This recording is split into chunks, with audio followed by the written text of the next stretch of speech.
আসসালামু আলাইকুম।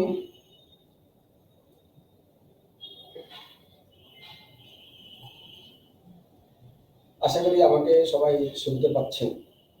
একটু দুই একজন যারা জয়েন করেছেন তারা একটু আমাকে কমেন্ট করে জানাবেন আমার সাউন্ডটা ক্লিয়ার কিনা।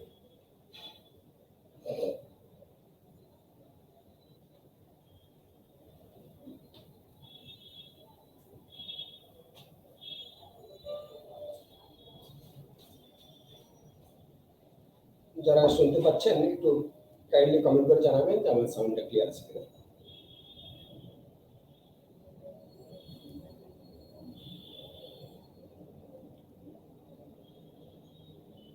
আমাদের ব্রাঞ্চগুলোতে বলেছিলাম যে যারা আমার সেমিনারে অ্যাটেন্ড করতে পারেনি তারা যেন attend করে, হ্যাঁ?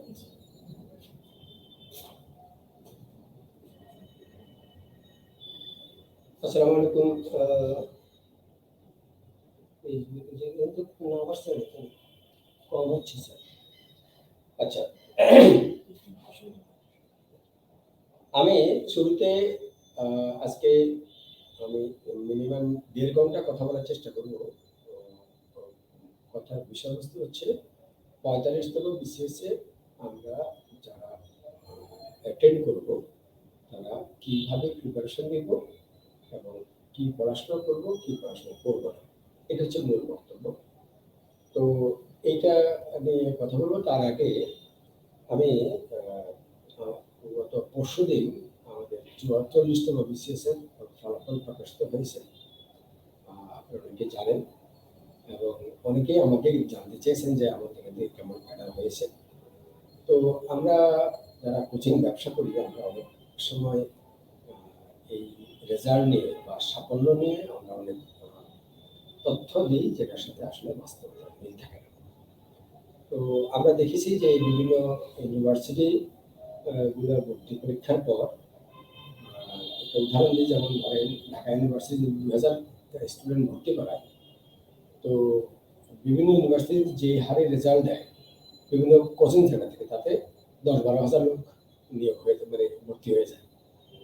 ২০০০ লোক ২০০০ ছেলে মেয়ে ঢাকা ইউনিভার্সিটি সাপোজ ভর্তি করেছে, কিন্তু এই কোচিং বলে আমার ১৮০০, ওই কোচিং বলে আমার ১৪০০, ওই কোচিং বলে আমার ১৬০০, ওই কোচিং বলে আমার বলে ১৯০০, এতে ভর্তি করেছে ২০০০।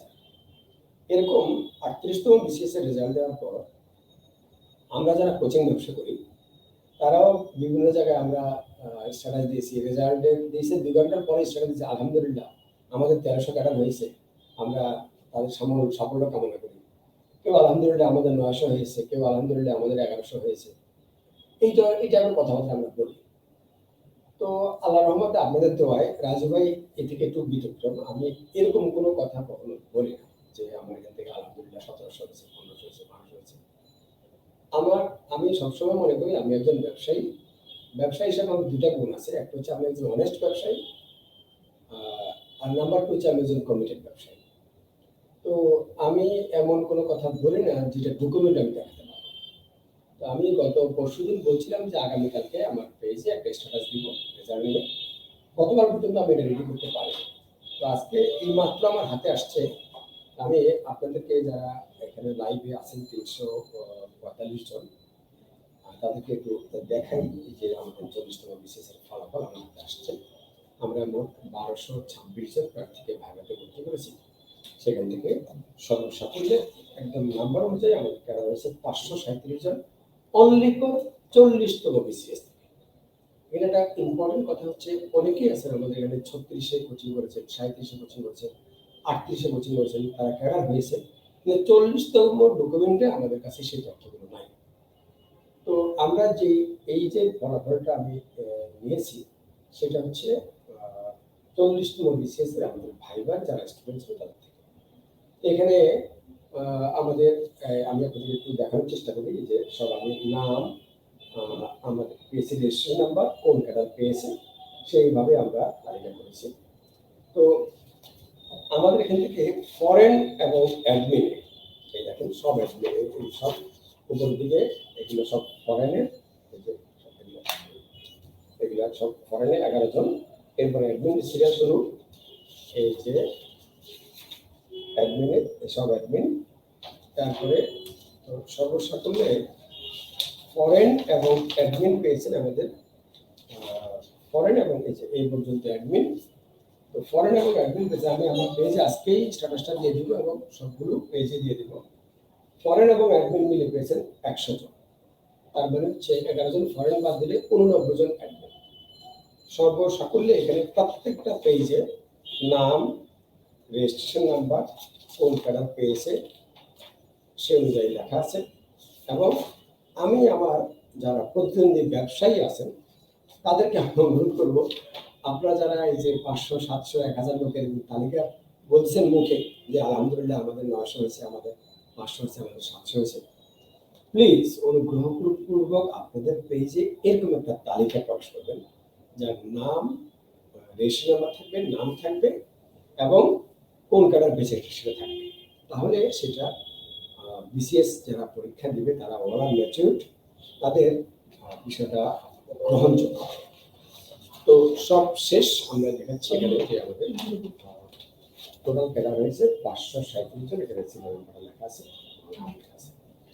আমি ইনশাআল্লাহ আজকে আমার এই অনুষ্ঠান শেষ করার পরে এটা একটা জিপিজি ফাইল করে এবং কংগ্রেচুলেশন দিয়ে আমি 537 জনের তালিকাটা দিয়ে দেব। তো এখানে একটা সুখের বিষয় হচ্ছে ফরেনে ফার্স্ট হয়েছেন মোহাম্মদুল ইসলাম, তিনি কম্পিউটার স্টুডেন্ট।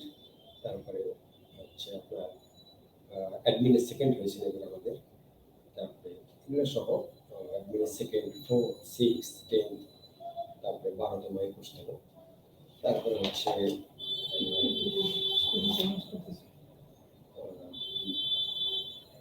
কাস্টমসের থার্ড, কাস্টমসের সেকেন্ড দুর্নীতি আমাদের হয়ে গেছে। আচ্ছা, একটু জোরে বলবো, অডিটে ফার্স্ট হয়েছে। তো ইনশাআল্লাহ আমি স্যাটিসফাইড, কারণ 1226 জন প্রার্থী থেকে ভাইবা 537 জন প্রার্থী হয়েছে। খুব রিসেন্ট আমরা ইনশাআল্লাহ ওদেরকে একটা সংবর্ধনা আয়োজন করবো এবং তাদের সাথে দেখা হবে এবং এটা ঢাকা একটা সেন্টার হবে, চিটাগাং হবে, ময়মনসিংহে হবে, রাজশাহীতে হবে, খুলনায় হবে, আলাদা আলাদা। তো আমার আজকে আলোচনার বিষয় চলে আসি। আমি বলছি যে 45তম বিসিএস এ আমরা কিভাবে প্রথমবার পরীক্ষা দিয়ে সফল হতে পারি। একটা তথ্য আপনাদেরকে দিই। আজকে সকালে ঘুম থেকে উঠেই পেপার পেয়েছি হাতে, খুব ভালো লেগেছে। যিনি অ্যাডমিনে ফার্স্ট হয়েছেন, যিনি ফরেনে ফার্স্ট হয়েছেন, যিনি পুলিশে ফার্স্ট হয়েছেন, তিনজনেই প্রথমবার বিসিএস এ ফার্স্ট হয়েছে। শুধু ক্যাডার না, তারা স্ব ক্যাডারে ফার্স্ট হয়েছে এবং ফার্স্ট টাইম বিসিএস। আমি অলওয়েজ একটা কথা বলি যে যারা ক্যাডার হন তাদের মধ্যে 50 থেকে 60% লোক ফার্স্ট টাইম দিয়ে ক্যাডার হন। আর এবছর সেকেন্ড টাইম দেখে যারা অলরেডি একটা ক্যাডারে আসছে তাদেরকে খুব কম ক্যাডার দিয়েছে। অর্থাৎ যারা একবার ক্যাডার হয়েছে তাদেরকে দ্বিতীয়বার খুব কম ক্যাডার দিয়েছে, একদম রেয়ার। ম্যাক্সিমামেরই ভাইবা নেয়নি বা ক্যাডার আছে আগে, তাহলে ভাইবা থেকে বিদায় করে দিয়েছে। তো আপনারা যারা বিসিএস দিবেন আপনাদের কাছে আমার কাছে 354 জন আমাকে শুনছেন, তার মানে হচ্ছে আমার সামনে এখন 366 জন প্রার্থী অলরেডি আমাকে শুনতেছে। আমি আপনাদের কাছে অনুরোধ করবো যে আমার প্রত্যেকে যদি একটা করে শেয়ার করেন আমি খুব কৃতজ্ঞ থাকবো, কারণ আজকের অনুষ্ঠানের জন্য আমি আপনাদের কাছে কোনো ফি নিচ্ছি না এবং আমি দাবি করি আমার বক্তব্য শেষে আশা করছি অনেকের কাছে এটা মনে হতে পারে এই 1.5 ঘন্টার টাইম তার জীবনের বেস্ট টাইম হতে পারে। সো আমার যদি কথা আপনারা উপকৃত হন প্লিজ একটা করে শেয়ার করবেন, তাতে আমার ব্যবসায়িক সুবিধা হবে। আর যদি আপনারা আমাকে কোনো কোশ্চেন করতে চান তাহলে কোশ্চেনটা লাস্টে দিয়ে করুন। ভাই আসসালামু আলাইকুম, রাজশাহী থেকে বলছি, কেমন আছেন? আশা করি ভালো আছেন। ইনশাআল্লাহ আলহামদুলিল্লাহ আমি ভালো আছি। স্যার আপনার কোচিংয়ে ভর্তি হতে চাই, ইনশাআল্লাহ দেখা হবে। সবাই অনুগ্রহপূর্বক চ্যানেলটি শেয়ার করে দিন, ধন্যবাদ। একটু সবাই শেয়ার করুন। তো আমি এই প্রসঙ্গে কথা না বাড়িয়ে ডিরেক্ট আমার টপিকে চলে যাই। যে আমি বলছি আমরা কিভাবে 45তম বিসিএস এ সফল হতে চাই। এই বক্তব্যটা আমি একটু উল্টা করে দিতে চাই, কারণ আমরা আগে একটু দেখতে চাই যে আমাদের সফল না হওয়ার পিছনে কি কি কারণ থাকতে পারে। আমি যদি আপনারা আমার সামনে থাকতেন আমি তো আপনাদের কোশ্চেন করতাম যে কারা কারা ক্যাডার হতে চান, আপনারা সবাই হাত তুলতেন। কিন্তু বাস্তবতা হচ্ছে সবাই আপনার ক্যাডার হতে চান না। আমার কথা যারা শুনছেন ৩৯৩ জন, আপনারা কিন্তু সবাই ক্যাডার হতে চান না। এই কথাটা বাস্তব। আমি আমার আজকের এই বক্তব্যটা ইউটিউবে, আমাদের ইউটিউব চ্যানেলে আমি আপলোড করব। আমি জানি অনেকেই হয়তো বলা ঠিক হবে কিনা, আমার সেমিনার কপি করার চেষ্টা করেন বা সেমিনার থেকে অনেক অংশ কেটে নিয়ে নিজেরা কপি করে বলেন, বলতে পারেন। এগুলোতে আমার কিচ্ছু যায় আসে না। কারণ বিসিএস নিয়ে আমি যেহেতু নিজে কখনো বিসিএস পরীক্ষা দেইনি, বিসিএস নিয়ে পরামর্শ দেওয়াটা অ্যাকচুয়ালি আমার জন্য যৌক্তিক না। কিন্তু তারপরেও আপনারা আমার কথা শোনেন, হয়তো আপনাদের ভালো লাগে বা উপকারে আসে, সেজন্য শোনেন। তো আমি যেহেতু নিজে ক্যাডার না, কখনো পরীক্ষা দেইনি, সুতরাং আমার কথা আপনি কেন শুনবেন? কিন্তু আমি দেখেছি গত এই ৫-৭ বছরে আমি যখন এই কি বলে বিসিএস এর কি বলে যে সেমিনারগুলো নেই, বিশেষ করে ঢাকায়। আমি তো ২০১৪ সাল পর্যন্ত আমার কনফারেন্সের চিটাগং ক্যাম্পাসটা পরিচালনা করতাম। ঢাকায় আসছি ২০১৪ সালে, আমার বড় ভাই বড় ভাই। তো আমি দেখেছি যে অনেকেই আমার কথাগুলো কপি করে, বা আমি এবছর যে সিস্টেমটা চালু করি সেটা পরের বছর থেকে অন্যান্য প্রতিষ্ঠানে কপি করে। তো একটা বিষয় খেয়াল করে দেখেন, আপনারা নিজেটা মানবেন, যারা কোনো কিছু ক্রিয়েট করে তারা অলওয়েজ ক্রিয়েটর, আর যারা কপি করে তারা সবসময় আরেকজনের পিছনের অংশটা দেখে, তারা কখনো সামনের অংশটা দেখে না। সুতরাং আমার এগুলোতে অনেকে আমাকে বলে যে ভাইয়া এরকম করলে তো আরেকজন শিখে যাচ্ছে, আমি হচ্ছে এগুলো ধন্যবাদ। এবং আমি দাবি করে বলতে পারি, বাংলাদেশে ৪৩তম রিটেন ব্যাচ যেটা চলতেছে, বাংলাদেশের সবগুলো কোচিং মিলে যা স্টুডেন্ট আছে রিটেন, শুধু কনফিডেন্সে চিটাগং ক্যাম্পাসে বা নীলক্ষেত ক্যাম্পাসে আসছে দেশে আছে, এটা দাবি করে বলতে পারি। সুতরাং আমার কাছে এগুলো খুব একটা কঠিন বিষয় বা খুব একটা জটিল বিষয় মনে হয়। সো আপনারা যারা আমার বক্তব্যটা কন্টিনিউ শুনতে চান, আমাদের ইউটিউব চ্যানেলে গেলে আমার আজকের বক্তব্যটা কন্টিনিউ পাবেন। তাহলে আমি বলছি যে আমরা যদি একটু আমরা ভাবি যে আমাদের সবাই আমরা চেষ্টা করবো ক্যাডার হতে, সবাই আমরা হাত তুলবো, কিন্তু তার মধ্যেও আমাদের অনেকেই ক্যাডার হবো না। এই না হওয়ার পিছনে কারণগুলো কি? আমি ৩-৪টা কারণ আমার নিজের কাজের অভিজ্ঞতা থেকে আমার কাছে মনে হয়েছে, ৩-৪টা মূল প্রধান কারণ আছে। নাম্বার 1, আমি যেই চাকরিটা, যেহেতু বিসিএসটা আছে, আরেকটা কথা বলে রাখি, সেটা হচ্ছে আমার আজকের বক্তব্যতে আপনারা অনেকেই আপনাদের প্রশ্নের প্রেক্ষিতে বা অনেক ব্যাড কমেন্টের প্রেক্ষিতে কথা বলছি। আমি কিন্তু কাউকে বিসিএস পরীক্ষা দেওয়ার জন্য অনুপ্রাণিত করতে চাই না। আমি চাই যিনি দিবেন তাকে একটা সঠিক গাইডলাইন দিতে। অর্থাৎ আমি চাই না আপনি অন্য কোনো কাজ করতে চান, বা অনেকে মনে করেন ভাই আপনি যেভাবে বলেন বাংলাদেশে আর মনে হয় কোনো চাকরি নেই।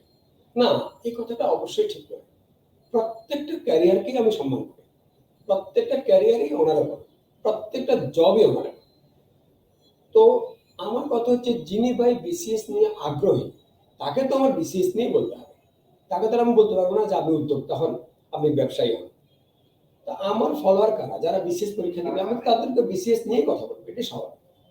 সুতরাং আমি এখানে কাউকে বিসিএস পরীক্ষা দেওয়ার জন্য অনুপ্রাণিত করতে আসিনি। আমি আসছি যারা আমার কথা শুনতে চায়। আর যেহেতু আমি একজন কমার্শিয়াল ব্যবসায়ী, আমি যেহেতু কোচিং ব্যবসা করি, তাহলে আমি চাইবো যে আমার কথার মাধ্যমে ক্যান্ডিডেট পটে যাক, পটে গিয়ে আমার এখানে ভর্তি হোক, আমার কিছু টাকা দেখ, আমার ব্যবসা ভালো হোক। এটা তো খুব স্বাভাবিক, ন্যাচারাল। তো আপনারা যদি আমার কথা পটে জানেন, তো আমার কিছু করার নাই, আমি তো পটাতেই আসছি। আমার কথা হচ্ছে, আমার কথাগুলো যৌক্তিক কিনা, এটা উদাহরণ দিই। আপনি একটা বিড়াল নিয়ে আসছেন বাসায়, খুব ইঁদুরে ডিস্টার্ব। একজনে বিড়ালটা চমৎকার ইঁদুর মারে, একজন আসে বললো যে ভাই কি বিড়াল গেছে, এটা দেখতে একদম বিশ্রী। আপনি বলছেন যে ভাই দেখতে বিশ্রী নাকি সুন্দর এটা তো ইম্পর্টেন্ট না, ইম্পর্টেন্ট হচ্ছে ইঁদুর মারে কিনা। তো বিড়াল সাদা না কালো, দ্যাটস নট ম্যাটার। বিড়াল বিড়ালের কাজটা করে কিনা, দিস ইজ ম্যাটার। সো আমার কথা আপনি কি হচ্ছে না সেটা আমার দেখার বিষয় না। আমার কথা হচ্ছে আপনি উপকৃত হচ্ছেন, তাহলে আপনি শুনুন, হচ্ছেন না তাহলে স্কিপ করেন। আমি যে ২-৩টা বিষয় আমি পয়েন্ট আউট করেছি, যে বারবার পরীক্ষা দিই। আজকে আমার একটা চাকরির ইন্টারভিউ ছিল, মানে আমরা আমাদের অফিসে ১০ জন এসিস্ট্যান্ট ম্যানেজার নিয়োগ দেব, বেতন বলছি ২০,০০০ প্লাস প্লাস। এটা নিয়ে একটা স্ট্যাটাস দিয়েছি। আমার পেজে গেলে দেখবেন কত জনে কত ব্যাড কমেন্ট করছে, 20,000 টাকা বেতন, তাতে অনার্স মাস্টার্স। আবার আমরা বলছিলাম যে লিখিত পরীক্ষা দেওয়ার অভিজ্ঞতা থাকলে আমরা একেবারে প্রায়োরিটি দেব। বিলিভ করে শুধু অনার্স মাস্টার্স না, আজকে 57 জনের ভাইবা নিয়েছি, 3 জন ছাড়া প্রত্যেকে পাবলিক ইউনিভার্সিটি, এবং একজনকে নিয়োগ দিয়েছি, তিনি ঢাকা ইউনিভার্সিটি ইকোনমিক্স থেকে অনার্স মাস্টার্স করেছেন, 40 বিসিএসে নন ক্যাডার আসছে, 41তম বিসিএস রিটেন দিয়েছে, 43-এ রিটেন দিবে, নিয়োগ দিয়েছি। আজকে যাদেরকে নিয়োগ দিয়েছি তাদের মধ্যে একজন ছাড়া প্রত্যেকেই লিখিত পরীক্ষা দেওয়ার অভিজ্ঞতা আছে। সুতরাং এত ছোট করে দেখার কিছু না। আমার কথা হচ্ছে আমি তো লোক পাচ্ছি, আপনি মনে করছেন যে আপনি অনার্স মাস্টার্স পাস করছেন, আপনি বিশ্ববিদ্যালয়ে চাকরি করবেন না, করিয়েন না ভাই, আপনাদেরকে জোর করে ধরে নিয়ে আসতেছে। এমনকি প্রত্যেক বিসিএস এর রেজাল্টের পরে পিএসসি একটা কথা লিখে দেয়, সেটা হচ্ছে আপনারা যারা এই বিসিএস এ লিখিত এবং মৌখিক পরীক্ষা উত্তীর্ণ হয়েও শূন্য পদে স্বল্পতার কারণে ক্যাডারে সুপারিশপ্রাপ্ত হননি, আপনারা যদি বাংলাদেশ সরকারের প্রথম ও দ্বিতীয় শ্রেণীর চাকরিতে যোগদান করতে চান, তাহলে নিয়োগের আবেদন ফর্মটি পূরণ করে তারিখের মধ্যে জমা দেন। তা আপনি মনে করেন যে আপনি যোগ্য চাকরি করতে চান না, তাহলে আপনি জমা দিয়েন না। পিএসসি তো আপনাকে জোর করে ধরে নিয়ে এসে চাকরি করাবে যে আপনি কেন নন ক্যাডারে আসছেন, আপনি চাকরি করতে হবে না। সুতরাং আমি যে বিষয়টা ফার্স্ট অনুধাবন করেছি সেটা হচ্ছে আমাদের ক্যাডার না হওয়ার পিছনে প্রধান কারণ হচ্ছে প্রার্থী ডিটারমাইন্ড নয়। এত কঠিন একটা কম্পিটিশন একেবারে ডিটারমাইন্ড ছাড়া ইম্পসিবল। কিভাবে ডিটারমাইন্ড নয়?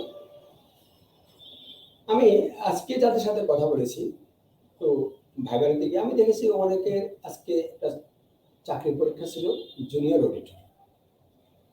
তো একজন জুনিয়র অডিটর পরীক্ষা দিয়েছেন, তিনি আবার ব্যাংক সোনালী ব্যাংকের অফিসার পদে পরীক্ষা দিয়েছেন, আবার তিনি প্রাইমারি সহকারী পদে পরীক্ষা দিয়েছেন, আবার তিনি প্রাইমারি হেড টিচার পদে পরীক্ষা দিয়েছেন, আবার তিনি সেকেন্ড ক্লাস জব পরীক্ষা দিয়েছেন, আবার তিনি ফরেন অ্যাফেয়ার্স ছাড়া চাকরি করবেন না।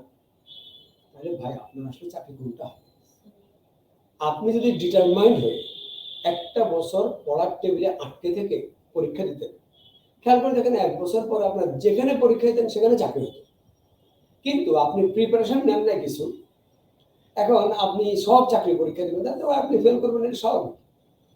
সুতরাং আপনারা যারা বিসিএস এ সাফল্য পেতে চান, আপনাদের অযথা হাত না তুলে আমি কেন হতে চাই এরকম হাত না তুলে 1 বছর আগে প্রিপারেশন নেন, কোনো চাকরিতে আবেদন করিয়েন না। যারা আমার এই কথা শুনবেন শুনতে পারেন, যারা শুনবেন না আপনি সব জায়গায় পরীক্ষা দেন, কে আপনার নাম? আপনার বাবার টাকা আছে, আপনার বাবার টাকা আছে, 10টা কোচিংয়ে ভর্তি হবে। কিন্তু আমি আপনাকে গ্যারান্টি দিই, বাংলাদেশের যতগুলো বিসিএস এর কোচিং আছে, যতগুলো বিসিএস এর টিচার আছে, যতজন সব কোচিংয়ে ভর্তি হন, সব টিচার আপনাকে প্রাইভেট পড়ান, আপনি প্রিলি পাস করবেন না যদি আপনি ডিটারমাইন্ড না হন। কারণ কোচিংয়ের পক্ষে, টিচারের পক্ষে আপনাকে পাস করানো পসিবল না। কারণ আপনারা যারা কোচিংয়ে ভর্তি হন, আপনাকে সবাই ডিটারমাইন্ড? ইম্পসিবল। আপনারা হয়তো এই কথা আমার সাথে এগ্রি নাও করতে পারেন, কিন্তু এটা আমার কাজের অভিজ্ঞতা। একটা উদাহরণ ধরেন, আপনি খুব ডিটারমাইন্ড, বলতেছেন যে হ্যাঁ ভাই আমি ডিটারমাইন্ড, আমি বিসিএস ক্যাডার হতে চাই। আমি আপনাকে একটা পরীক্ষা নিলাম, একটা ব্যাচে আমার 70 জন স্টুডেন্ট, 70 জন স্টুডেন্ট এসে ঘোষণা দিলাম আজকে 1 এপ্রিল, 10 এপ্রিল একটা পরীক্ষা নিব ক্লাস 9 এর বাংলা ভাষার ব্যাকরণ বইয়ের উপর। আপনারা 70 জন সবাই এটা পড়ে আসবেন। তো 10 তারিখে যখন এই বইয়ের উপর পরীক্ষা নিলাম 100 নম্বরের, একজনে পাইল 72, একজনে পাইল 65, একজনে পাইল 60, একজনে 55, একজনে 52, একজনে 45, একজনে 35, একজনে 29, একজনে 22, একজন 15। তাহলে এখানে কে ডিটারমাইন্ড? এটা ক্লিয়ার, পরিষ্কার। একই সাথে ঘোষণা করা হলো এবং একই টপিকের উপর বলা হলো সবাই পড়ে আসবেন। তাহলে যিনি 72 পেয়েছে তিনি এই বই থেকে 5টা প্রশ্ন আসলে 3টা পারবে, 4টা পারবে। যিনি 19 পেয়েছে তিনি একটা পাইতেও পারে, নাও পারতে পারে। তাহলে পরিষ্কার কথা, ডিটারমাইন্ড, ক্লিয়ার। সুতরাং আপনি বিসিএস পরীক্ষা দিবেন, আপনি যদি ডিটারমাইন্ড না হন যে আমি প্রিপারেশন নিয়ে পরীক্ষা দেব, তাহলে আপনি পরীক্ষা দিয়ে নেন। আমার কথা হয়তো আপনাদের কাছে খারাপ লাগতে পারে, সরি। আমার কথা হচ্ছে, আপনি এখন যেই যোগ্যতা নিয়ে পরীক্ষা দিতে চান সেই যোগ্যতায় চাকরি হবে না, গ্যারেন্টি। উদাহরণ দিন, ঢাকা ইউনিভার্সিটি অ্যাকাউন্টিং থেকে পড়াশোনা করে আসছেন, ইকোনমিক্স থেকে পড়াশোনা করে আসছেন, ম্যানেজমেন্ট থেকে পড়াশোনা করে আসছেন, ফিনান্স ব্যাংকিং থেকে পড়াশোনা করে আসছেন। বিশ্বাস করেন, আপনার ডিপার্টমেন্টে আপনি বস, আপনি ঢাকা ইউনিভার্সিটির সম্মানিত শিক্ষক হতে পারবেন, কিন্তু বিসিএস পরীক্ষাতে আসলে একটা প্রশ্ন কমন পাবেন। তার মানে কি, যা পাবেন সেটা ইন্টারমিডিয়েট। তার মানে চাকরির বাজারে আপনারা 45 প্রার্থীরা ইন্টারমিডিয়েট পাস, কথাটা মনে রাখবেন। এরপরে যত ডিগ্রি নিয়েছেন, পিএইচডি করেছেন, মাস্টার্স করেছেন, এমফিল করেছেন, একটা প্রশ্ন কমন আসবে। সো এই যোগ্যতা দিয়ে আপনার চাকরি হবে। যেহেতু আমাদের ইউনিভার্সিটিগুলোতে চাকরির পরীক্ষার জন্য পড়ানো হয় না, সুতরাং ইউনিভার্সিটি পাস করেই আপনি চাকরিতে কেন আবেদন করবেন? আপনি আগে 1 বছর প্রিপারেশন নেবেন, তারপর আপনি যেখানে মন চায় সেখানে আবেদন করেন। আমি আমার যারা অনুসারী, আমার প্রতিষ্ঠানে যারা স্টুডেন্ট, আমি তাদেরকে বিনয়ের সহিত রিকোয়েস্ট করছি, আপনারা 45তম বিসিএস এর প্রিলিমিনারি পরীক্ষা দেওয়া পর্যন্ত কোনো চাকরিতে আবেদন করিয়েন না। এক ছোট ভাইকে আজকে আমি নিয়োগ দিয়েছি আমার এখানে, সে আমার নীলক্ষেত ব্রাঞ্চের স্টুডেন্ট। তো সে আমার পিএস এসে বললো যে স্যার উনি 3টার সময় একটা পরীক্ষা আছে, তোমাকে আগে সুযোগ দিতে। আমি ঠিক আছে। তো আমি বলছি, সে 41তম রিটেন দিয়েছে, 43তম কি বলে রিটেন দিবে, তিনি পাস করেছে, 44তম দেবে।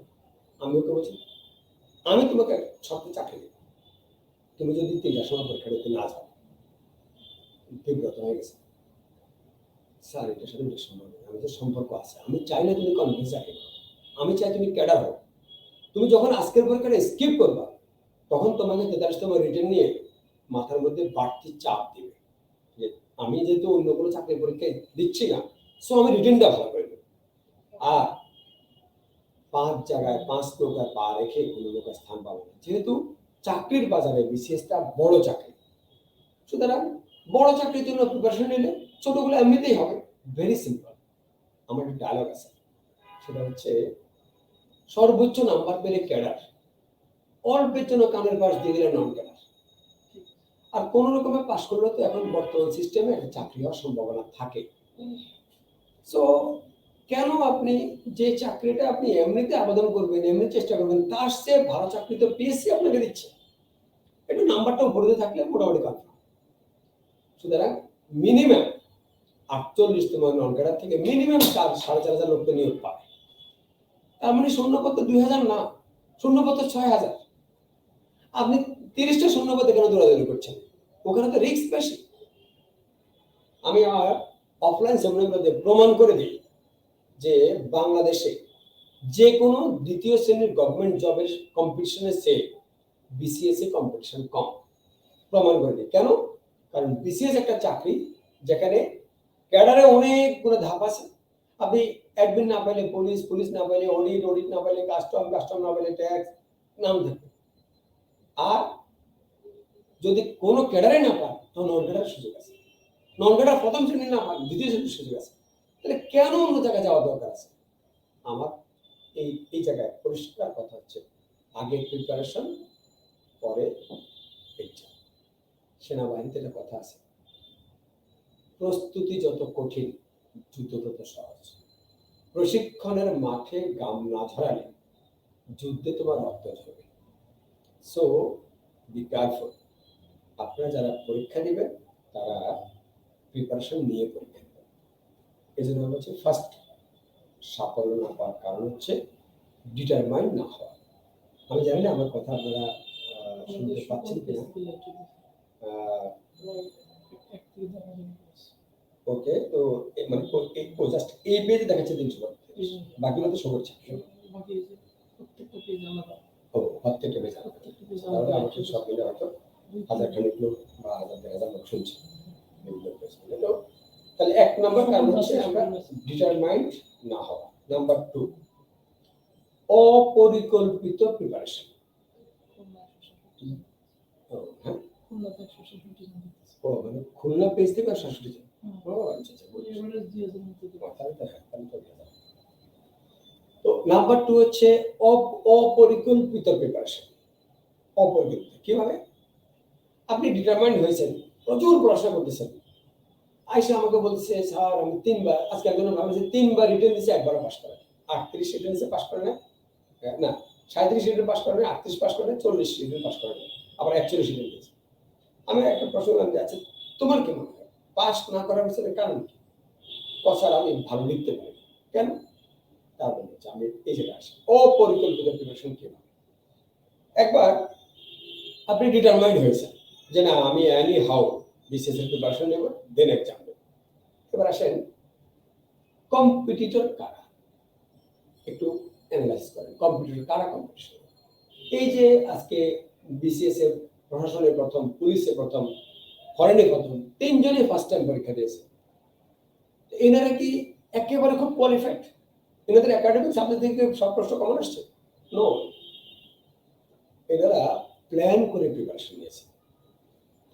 একটু খেয়াল করে দেখেন, আমি গতকালকে আমাদের একটা ম্যানেজার এবং টিচার্স মিটিং ছিল সারাদিন, মর্নিং আওয়ারে ম্যানেজার, ইভিনিং আওয়ারে টিচার্স। তো আমি আমার সম্বন্ধে টিচার্স মিটিংয়ে একটা তথ্য তুলে ধরছি, সেটা এরকম যে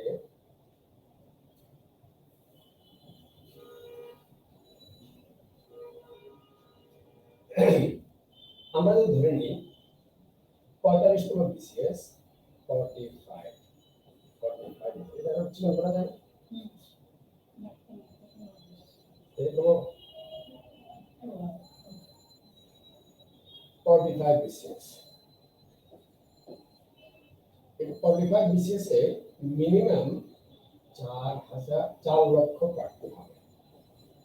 সম্বন্ধে সাবজেক্টে বলছে আপনারা অ্যাপ্লাই করবেন, সবাই বলছে 4 লক্ষ প্রার্থী। আপনারা আমার সাথে একমত হবেন? সেও থাকেন এটা প্লাস হবে, মাইনাস হবে, প্লাস মাইনাস প্লাস। তো 4 লক্ষ প্রার্থী যদি হয়, আমরা ধরে নিচ্ছি যদি 2000 শূন্যপদ থাকে, তাহলে 2000 পদের এগেইনস্টে আনুমানিক 2000 টা এটা প্লাস মাইনাস কম বেশি হয়ে যাবে 4 লাখ প্রার্থী। তো এই 4 লক্ষ প্রার্থীর মধ্যে কত প্রার্থীকে আনুমানিক ফ্রি পাস করাবে? আপনারা আমার সাথে নিশ্চয়ই একমত হবেন, এই সংখ্যাটা হতে পারে 15 থেকে 18,000 এর মধ্যে, 15 থেকে 18,000 এর মধ্যে এটা হতে পারে, বা এইখানে আমরা লিখতে পারি প্লাস মাইনাস। তো ওকে ডান, তাহলে কি দাঁড়ায়? যদি 18,000 পাস করে 4 লাখের এই রেজাল্ট পার্সেন্টেজ করে দাঁড়াবে 4.5%। এটা হচ্ছে পাশের হার, পাশের হার। এটা কিন্তু রিয়াল হার না, এটা কিন্তু রিয়াল হার না, কারণ এর মাঝখানে একটা ছোট্ট শুভঙ্করের ফাঁকি আছে। অ্যাকচুয়াল হারটা হবে 2%। 2% এর বেশি পাস করবে কারা? আপনারা। আপনারা কারা? যারা আমাকে শুনছেন। কিভাবে দেখেন?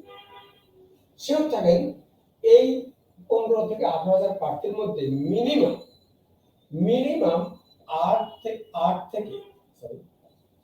থেকে 10,000 প্রার্থী পাস করবে, যারা 40, 41, 43, 44 বিসিএস এ, এই বিসিএস গুলোতে কোনো না কোনো বিসিএস এর প্রিলি পাস করে রিটেন দিয়েছে, ভাইবা দিয়েছে, নন ক্যাডারে আছে, পছন্দের ক্যাডার পায় নাই, ক্যাডার পেয়েছে। এখান থেকে ঠিক আছে, আমাকে কি শোনা যাচ্ছে? শব্দ কম হচ্ছে বলছি।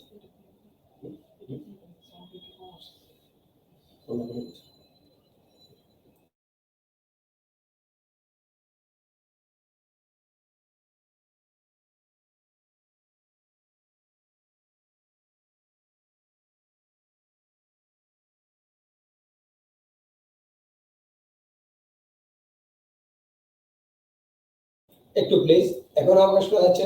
একটু আমি মাইক্রোফোনটা খুলে দিচ্ছি, শোনা যাচ্ছে? একটু প্লিজ, একটু প্লিজ একটা কমেন্ট করেন।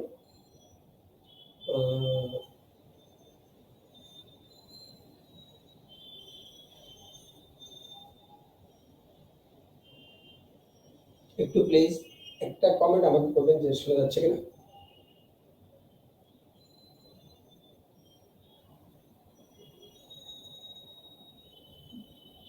প্লিজ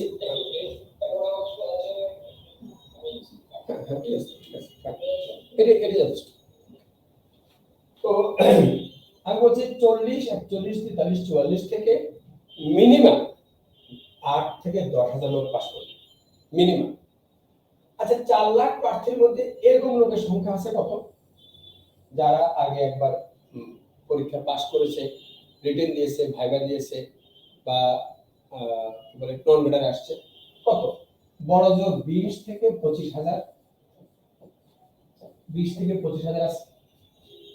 তার মানে এই 20,000 থেকে পাস করবে 8 থেকে 10,000, আর বাকি 3,80,000 থেকে পাস করবে 8,000 বা 7 থেকে 8,000। তার মানে পার্সেন্টেজ আসবে 2%। এটা হচ্ছে রিয়েলিটি। এবার আপনারা যারা ফার্স্ট টাইম বিসিএস দিবেন, আপনাদের মধ্যে পাস করবে 2 থেকে 2.5%, বাকিরা পাস করবে হচ্ছে আগে বিসিএস পরীক্ষা দিয়েছে, মানে বিসিএস মানে প্রিলি না, আগে রিটেন দিয়েছে, ভাইবা দিয়েছে, নন কাটা পেয়েছে। এটা হচ্ছে বাস্তবতা। এখন আমি বলছি যে আপনি যে চাকরির প্রিপারেশন নেবেন, সেই চাকরিতে আপনার হাতে টাইম হচ্ছে 15 মাস, আর এই চাকরির নাম্বার যেহেতু কোথাও কাজে লাগবে না, এরপরে যে নাম্বারের উপর ভিত্তি করে আপনার চাকরি হবে, সেই জায়গায় টাইম হচ্ছে 3 থেকে 4 মাস। দেখেন আমরা বিসিএস এর 3টা স্টেপ আছে: 200 নম্বরের প্রিলি, 900 নম্বরের লিখিত এবং 200 নম্বরের ভাইভা। দু তিনটা বিষয় একটু ছোট্ট ছোট্ট করে খেয়াল করে দেখেন যে এই পরীক্ষাটার নাম্বার কোথাও কাজে লাগে না, এই পরীক্ষায় কেউ ফার্স্ট হতে চায় না, এই পরীক্ষার কেউ ফুল অ্যান্সার করে না, এই পরীক্ষার খাতাটা মেশিন কাটে, মেশিনের কোনো সিম্পিথি বা বিরক্তি নাই, মেশিন জানে না আপনি বাংলা ব্যাকরণে দুর্বল, মেশিন জানে না আপনি ম্যাথ পারেন না, মেশিন জানে না আপনি ইংলিশে উইক, এগুলো মেশিন জানে। মেশিনের এই অ্যাবিলিটিটা নাই। মেশিনের ভিতরে যখন খাতা ঢুকে যায়, ওদিক দিয়ে সাথে বের হয়ে যায়, 1 সেকেন্ডের কম টাইম লেখা ওঠে, রেজিস্ট্রেশন নাম্বার এত, অপটেন মার্ক এত, এছাড়া কিছু লেখা ওঠে।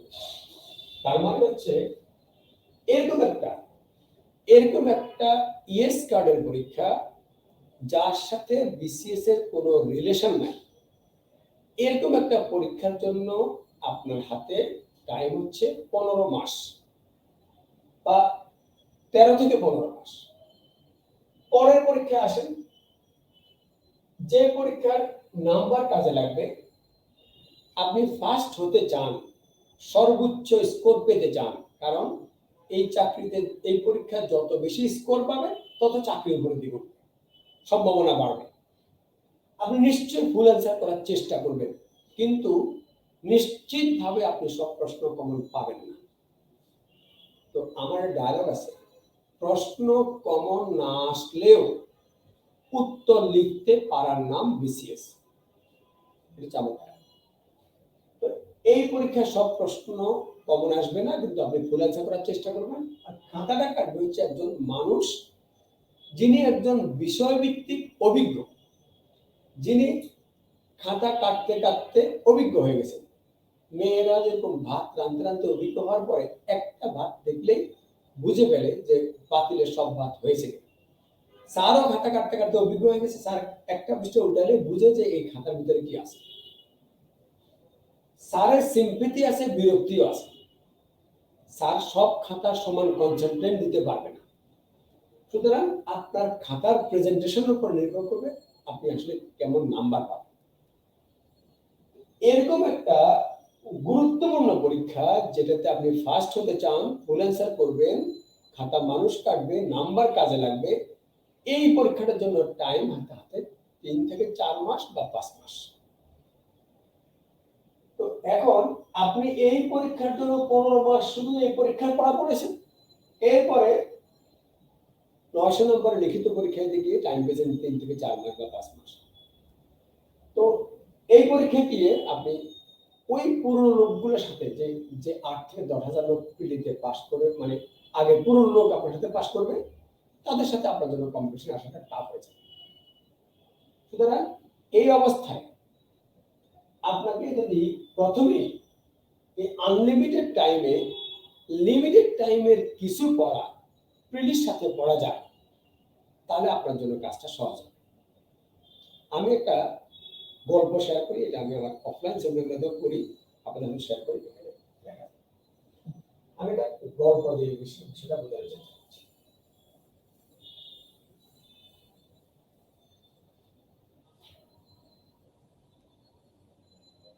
ধরে নিচ্ছি এটা হচ্ছে একটা পাহাড়ি রাস্তা, এটা বান্দরবান শহর, এটা হচ্ছে লামা উপজেলা পরিষদ কার্যালয়, বান্দরবান শহর জেলা পরিষদ কার্যালয়, লামা উপজেলা পরিষদ কার্যালয়। এই রাস্তায় বান্দরবান জেলা পরিষদ কর্তৃপক্ষ একটা অ্যাথলেটিক কম্পিটিশন, মানে দৌড় প্রতিযোগিতার আয়োজন করেছে। তো কর্তৃপক্ষ আয়োজনের একটা রুলস করেছে। রুলসটা হচ্ছে কেউ 3টার সময় দৌড় শুরু করবে, কেউ 4টার সময় শুরু করবে, আর কেউ 5টার সময় শুরু করবে। কিন্তু নিয়ম হচ্ছে যার আগে যে পৌঁছবে তিনি ফার্স্ট হবেন। এই জায়গায় আপনি সহ মোট 25 জন আবেদনকারী আবেদন করেছে এই কম্পিটিশনে অ্যাটেন্ড করার জন্য। আমরা এভাবে লিখি যে 24 প্লাস ইউ, এই 25 জন আবেদনকারী, আপনি এবং আরো 24 জন। তো কর্তৃপক্ষ বিকাল 3টার সময়, বিকাল যখন 3টা বাজে, তখন এখানে 12 জন কম্পিটিটর এসে লাইনে দাঁড়িয়ে আছে। 12 জন। 3টার সময় আয়োজক কর্তৃপক্ষ বাসীকে ফু দিছে, এনারা 12 জন দৌড় শুরু করেছে। এই 12 জনের দৌড়ের গতিবেগ হচ্ছে ঘন্টায় 6 কিলোমিটার। 1 ঘন্টা পর ওনারা এই পর্যন্ত আসছে। এবার যখন 4টা বাজে, তখন আরো 12 জন এখানে লাইনে দাঁড়িয়েছে। কর্তৃপক্ষ বাসীকে ফু দিছে, এনারা দৌড় শুরু করেছে। এনারা যখন লাইন দাঁড়িয়েছে, তখন এদের আগের কিছু কম্পিটিটর অলরেডি গন্তব্য কিছুদিন রাস্তায় চলে গেছে। এখন এনারা কিন্তু এনাদের জন্য অপেক্ষা করছেন, কারণ যেহেতু কম্পিটিশন, সে তারা দৌড়াচ্ছে।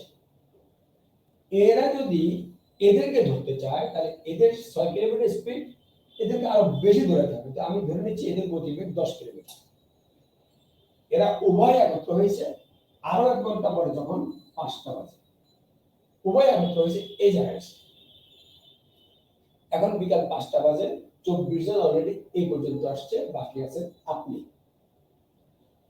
আপনি যখন 5টার সময় লাইনে দাঁড়িয়েছেন, বাসীদের ফু দেওয়ার অপেক্ষা করছেন, তখন আপনার পূর্বের কম্পিটিটররা অলরেডি গন্তব্যস্থানের প্রায় কাছাকাছি। এই অবস্থায় এই কম্পিটিটরের সাথে কম্পিটিশন করে আপনি যদি এই রাস্তায় ফার্স্ট হতে চান, তাহলে আপনার দৌড়ের গতিবেগ হতে হবে 50 কিলোমিটার ঘন্টায়। কারণ আপনি এদের গতি দৌড়ালে এরা হাঁটলেও আপনার আগে ফার্স্ট হয়ে যাবে। সুতরাং আপনি যদি এদের সাথে কম্পিটিশন করতে চান, আপনার 50 কিলো স্পিডে দৌড়াতে হবে। আর 50 কিলোমিটার স্পিডে দৌড়ানোর মতো অ্যাবিলিটি আপনার নাই, কারণ আপনি মানুষ, আপনি মেশিন না, মোটরসাইকেল না। আপনার দৌড়ের গতিবেগ যদি বিশ্বের সবচেয়ে সেরা গতিবিদ হয় উসাইন বোল্ট, তাও আপনি 12 কিলোমিটারের মধ্যে সীমাবদ্ধ থাকবেন। এখন আপনি যদি 12 কিলোমিটার স্পিডে দৌড়ায় এদের সাথে কম্পিটিশন দৌড়ে চেষ্টা করেন বা বিশ্বের সেরা দৌড়বিদ হন, তাহলে আপনি এই পর্যন্ত আসার আগে এরা ফার্স্ট হয়ে যান। সুতরাং এই কম্পিটিশনে আপনার শুধু গায়ের শক্তি দিয়ে দৌড়ে কম্পিটিশনে জেতা ইম্পসিবল। আপনার সামনে 2টা রাস্তা থাকে। নাম্বার 1, সারেন্ডার করেন, কম্পিটিশন থেকে নাম প্রত্যাহার করে যে ভাই এটা আমার পক্ষে সম্ভব না, এটা আমি মানুষ, আমার পক্ষে 50 কিলো স্পিড মেলানো সম্ভব না, আমি পারবো। যদি সারেন্ডার করতে না চান, যে না আমি হাল ছাড়ার পাত্র না, আমি চেষ্টা করব, তাহলে আরেকটা ওয়ে আছে, আরেকটা ওয়ে, সেটা হচ্ছে কোনো না কোনো প্ল্যান করে এখান থেকে কিছু রাস্তা স্কিপ করতে পারে আর নিজের সর্বোচ্চ চেষ্টা করতে পারে। এছাড়া আপনার সামনে কিছুই করার নেই। আই হোপ আপনারা ম্যাচিউর, আমার কথা বুঝতে পারছেন। আমি আমি মনে করি যে যেহেতু আপনি সারেন্ডার করতে চান না, এবার আপনি লাইনে দাঁড়াইছেন, দাঁড়ানোর পরে কর্তৃপক্ষ 5টা বেজে গেছে, বাসাতে ফু দিয়েছে, আপনি যদি দৌড় শুরু করেন না করে আপনি আয়োজকদের মধ্যে একজনকে ডেকে জিজ্ঞাসা করছেন যে ভাই আসসালামু আলাইকুম, এদিকে আসেন, ভাই এই রাস্তার মধ্যে কি কোথাও ক্যামেরা লাগানো আছে? ওনারা বলছে না। ভাই আমার পিছে পিছে কি কেউ ক্যামেরা নিয়ে দৌড়াবে? না, দৌড়াবে। তাহলে আমি একা যাবো? আচ্ছা ঠিক আছে। এবার আপনি দেখবেন যে রাস্তাটা কেমন, ও আচ্ছা, মাথা বাঁকা, আচ্ছা ঠিক আছে। বাঁশিতে ফু দেওয়ার 2-3 মিনিট পর এই প্ল্যানটা করে আপনি এবার গায়ের শক্তি দিয়ে দৌড় শুরু করেছেন, বিসমিল্লাহ করে এখানে দৌড় শুরু। এরপর তো আসলে দেখলেন যে এদিকে আশেপাশে কেউ না, এদিকে যাওয়ার দরকার কি, আমি যাওয়ার দরকার কি, এখানে কোনাকুনি আপনি রাস্তাটা মারতেছেন। যেহেতু স্পিড আপনার বেশি, এবার ঠিক 5 মিটার আগে এসে 5 মিটার আগে এসে ধরে গেছেন 5 মিটার। এখন আপনার এনার্জি বেশি, কারণ আপনি রাস্তা কম দৌড়াচ্ছেন এবং আপনার স্পিড এর বেশি। সো এই কম্পিটিশনে এই এখন মাত্র আপনার ফার্স্ট হওয়ার সম্ভাবনা আছে, নিশ্চিত থাকেন। এছাড়া অন্য কোনো ওয়েতে আপনি এই কম্পিটিশন জিততে পারবেন না। আপনি হয়তো অ্যাটেন্ড করতে পারবেন, এটা অনেকেই করে, কিন্তু আপনাকে ফার্স্ট হতে হলে এখানে একটা প্ল্যান করে কাজটা করতে হবে। আমরা যদি এই গল্পটাকে টোটালি বিসিএস এ কনভার্ট করে ফেলি, টোটালি এই গল্পটা একটা বিসিএস এর গল্প, তাহলে আমাদের এখানে ছোট্ট কিছু কাজ করতে হবে। আমরা এই 3 এর আগে একটা 4 বসাবো, 4 এর আগে একটা 4 বসাবো, 5 এর আগে একটা 4 বসাবো, তাহলে কি হবে? 43, 44, 45। আমরা ধরে নিচ্ছি এবার এই 12 জন 43 এর প্রার্থী, এই 12 জন 44 এর প্রার্থী, আর আপনি হচ্ছেন 45 এর প্রার্থী। তাহলে এটা বিসিএস এর প্রার্থী। এবার আয়োজন করেছে কি বাংলাদেশ পাবলিক সার্ভিস কমিশন, প্রতিযোগিতার আয়োজন করেছে, ওনারা হচ্ছে আয়োজক, ওনারা বাঁশিতে ফু দিচ্ছে। আপনার টাইমেও একটা বাঁশিতে ফু আসবে যখন পিএসসি সার্কুলার দেবে, তো বাঁশির ফুটাকে আমি সার্কুলার সাথে তুলনা করছি। আর এই রাস্তাটাকে আমি নির্দিষ্ট একটা সিলেবাস পিএসসি দিয়ে দিয়েছি, আমি রাস্তাটাকে সিলেবাসের তুলনা করছি।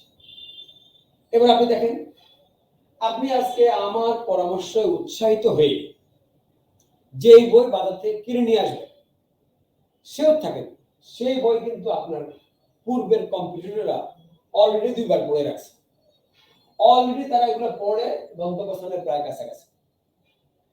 আপনি যদি আমার পরামর্শে বই কিনে বা কোনো বড় ভাইয়ের পরামর্শে বই কিনে এদের মতো করে পড়েন, আপনি এই পর্যন্ত আস্তে আস্তে উনি রাস্তা কমপ্লিট করে ফেলবে, ফার্স্ট হয়ে যাবে। সো আপনি এদের মতো করে গায়ের শক্তি দিয়ে দৌড়ালে যেরকম এই কম্পিটিশন যেটা ইম্পসিবল, এদের মতো করে এই বইগুলো পড়লে আপনি যেহেতু মানুষ, যেহেতু আপনি মেশিন না, আপনার পক্ষে দিনে 24 ঘন্টা পড়াও সম্ভব না। সুতরাং আপনি এই কম্পিটিশন থেকে ছিটকে পড়বেন। তাহলে করণীয় কি? করণীয় হচ্ছে,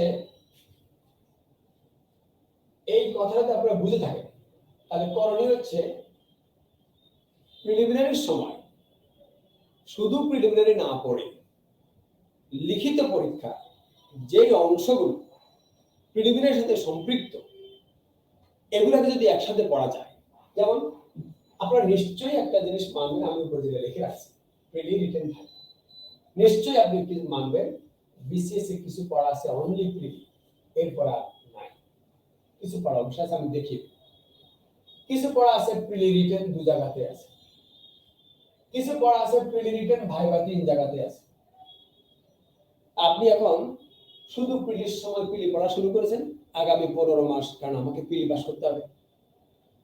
15 মাস পরে যখন রিটেন প্রস্তুতি নেবেন, তখন এই লোকগুলোর সাথে কম্পিটিশন করা আপনার জন্য টাফ হয়ে যাবে। কারণ এনারা কিন্তু আগে লিখিত পরীক্ষা দিয়ে পাস করে নন ক্যাডার হয়ে বা ক্যাডার হয়ে পছন্দের ক্যাডার না হয়ে বসে আছে। তো আপনি যখন পিটি পাস করবেন তখন ওনারাও পিটি পাস করবেন। আপনার হাতে 5 টাইম, ওনার হাতেও 5 টাইম। উনি তো আগে 90% কাভারই করে রাখছে। সো আপনার পক্ষে কাজটা অসম্ভব হয়ে যাবে। তাহলে আমাদের করণীয় কি?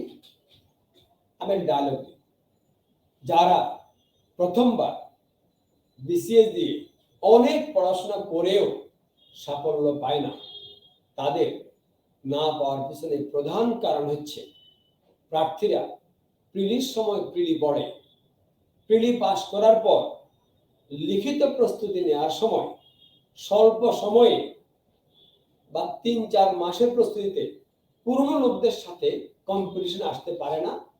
এই কারণেই ম্যাক্সিমাম লোক প্রথমবার ক্যাডার হয় বা চান্স পায় না বা সাফল্য পায়। এই কথাটা যদি আমরা ঘুরে বলি, তাহলে প্রিলির সময় শুধু প্রিলি না পড়ে লিখিত পরীক্ষার যেই অংশগুলো প্রিলির সাথে পড়া যায়, এগুলোকে যদি কেউ একসাথে পড়ে, তাহলে তার পক্ষে প্রথমবার সাকসেস হওয়া বা ক্যাডার হওয়া সম্ভব। তার প্রমাণ আজকে প্রথম আলো পত্রিকায় দেখবেন যে 3টা ক্যাডারে ফার্স্ট হয়েছেন, royal cadre, foreign, admin, police, 3টা ক্যাডারে যারা ফার্স্ট হয়েছেন 3 জনেই প্রথমবার পরীক্ষা দিচ্ছে। সুতরাং এটা আমার কথা না, এটা আমি জানতাম না, আমি জানিও না, এটা প্রথম আলো পত্রিকা নিউজ করেছে। সো ওনারা প্রমাণ করেছেন নিশ্চিতভাবে সিওর থাকেন 40তম বিসিএস ওনাদের সাথে কম্পিটিশন করা। ওনাদের ইউনিভার্সিটির বড় ভাই আর ছিল যারা 38 ভাইবা দিয়েছে, যারা 37 ভাইবা দিয়েছে, ছিল অনেক। ওনাদের চেয়ে ভালো ক্যান্ডিডেটও ছিল নিশ্চিতভাবে। তারপরেও ওনারা কিন্তু ফার্স্ট হয়েছেন। নিশ্চয়ই তারা কোনো না কোনো প্ল্যান করে কাজটা করেছে। তাহলে আমি 2 নম্বরে কি বললাম? অপরিকল্পিত প্রস্তুতি হচ্ছে সাফল্য না পাওয়ার পিছনে দ্বিতীয় কারণ। ফার্স্ট হচ্ছে ডিটারমাইন্ড না, সেকেন্ড হচ্ছে অপরিকল্পিত। 3 নম্বর হচ্ছে বিসিএস প্রিলিমিনারি পরীক্ষায় সবাই খোঁজে কি পড়তে হবে, কি পড়তে হবে, কি পড়তে হবে, কি পড়তে হবে। এখানে একটা ইম্পর্টেন্ট কথা আছে, কি না পড়লেও হবে। এই জিনিসটা কিন্তু আমাদের ম্যাক্সিমাম প্রার্থী খোঁজে না। প্রিলিমিনারি পরীক্ষায় সবচেয়ে ইম্পর্টেন্ট হচ্ছে কি পড়তে হবে তা নয়, কি না পড়লেও হবে। কারণ এখানে 200 নম্বরের পরীক্ষা, কেউই 150 বা 60-এর বেশি দাগাবে না। দাগাবেন 130, 40, 50। উল্টাটা করলে কি হয়? 50, 60, 70-এ দাগাবেন না। ওই প্ল্যানটা যদি আগে করা না যায় তাহলে ইম্পসিবল। তাহলে 3 নম্বর কারণ হচ্ছে কি? পরিকল্পনা। 2 নম্বর বললাম পরিকল্পিত প্রস্তুতি, 3 নম্বর হচ্ছে ড্রিম, একটা স্বপ্ন না দেখা বা ড্রিম না থাকা, ডিটারমাইন্ড না হওয়া। তো ড্রিম কি? যে আমি বিশেষ পরীক্ষা দিব, আমি বলে আবার এই পরীক্ষা দিব, আবার ওই পরীক্ষা দিব, অগোছালো। আমার একটা পরামর্শ থাকবে, এপিজে আবুল কালামের একটা ডায়লগ আছে, ভারতের সাবেক রাষ্ট্রপতি, উপমহাদেশের বিখ্যাত ব্যক্তি। মানুষ ঘুমের মধ্যে যা দেখে তা স্বপ্ন নয়, বরং স্বপ্ন সেটা যেটা মানুষকে ঘুমাতে দেয় না। একটা বাংলা মুভি দেখছিলাম, ইন্ডিয়ান জিতের মুভির একটা কিওয়ার্ড আমার খুব পছন্দ হয়েছে, ডায়লগ। সেটা হচ্ছে স্বপ্ন পূরণ করা লক্ষ্য হওয়া উচিত নয়, বরং লক্ষ্য পূরণ করাটাই স্বপ্ন হওয়া উচিত। আমার খুব ভালো লাগছে। আমাদের maximum candidate do or die track, do or die track. আমি বিশ্বাস করি, আমি মনে করি do before die track. So এখানে একটা ড্রিম থাকতে হবে, প্ল্যান থাকতে হবে, তারপরে অনেকে আমাকে বলে যে ভাইয়া আমি চেষ্টা করছি, আমার লাকে না।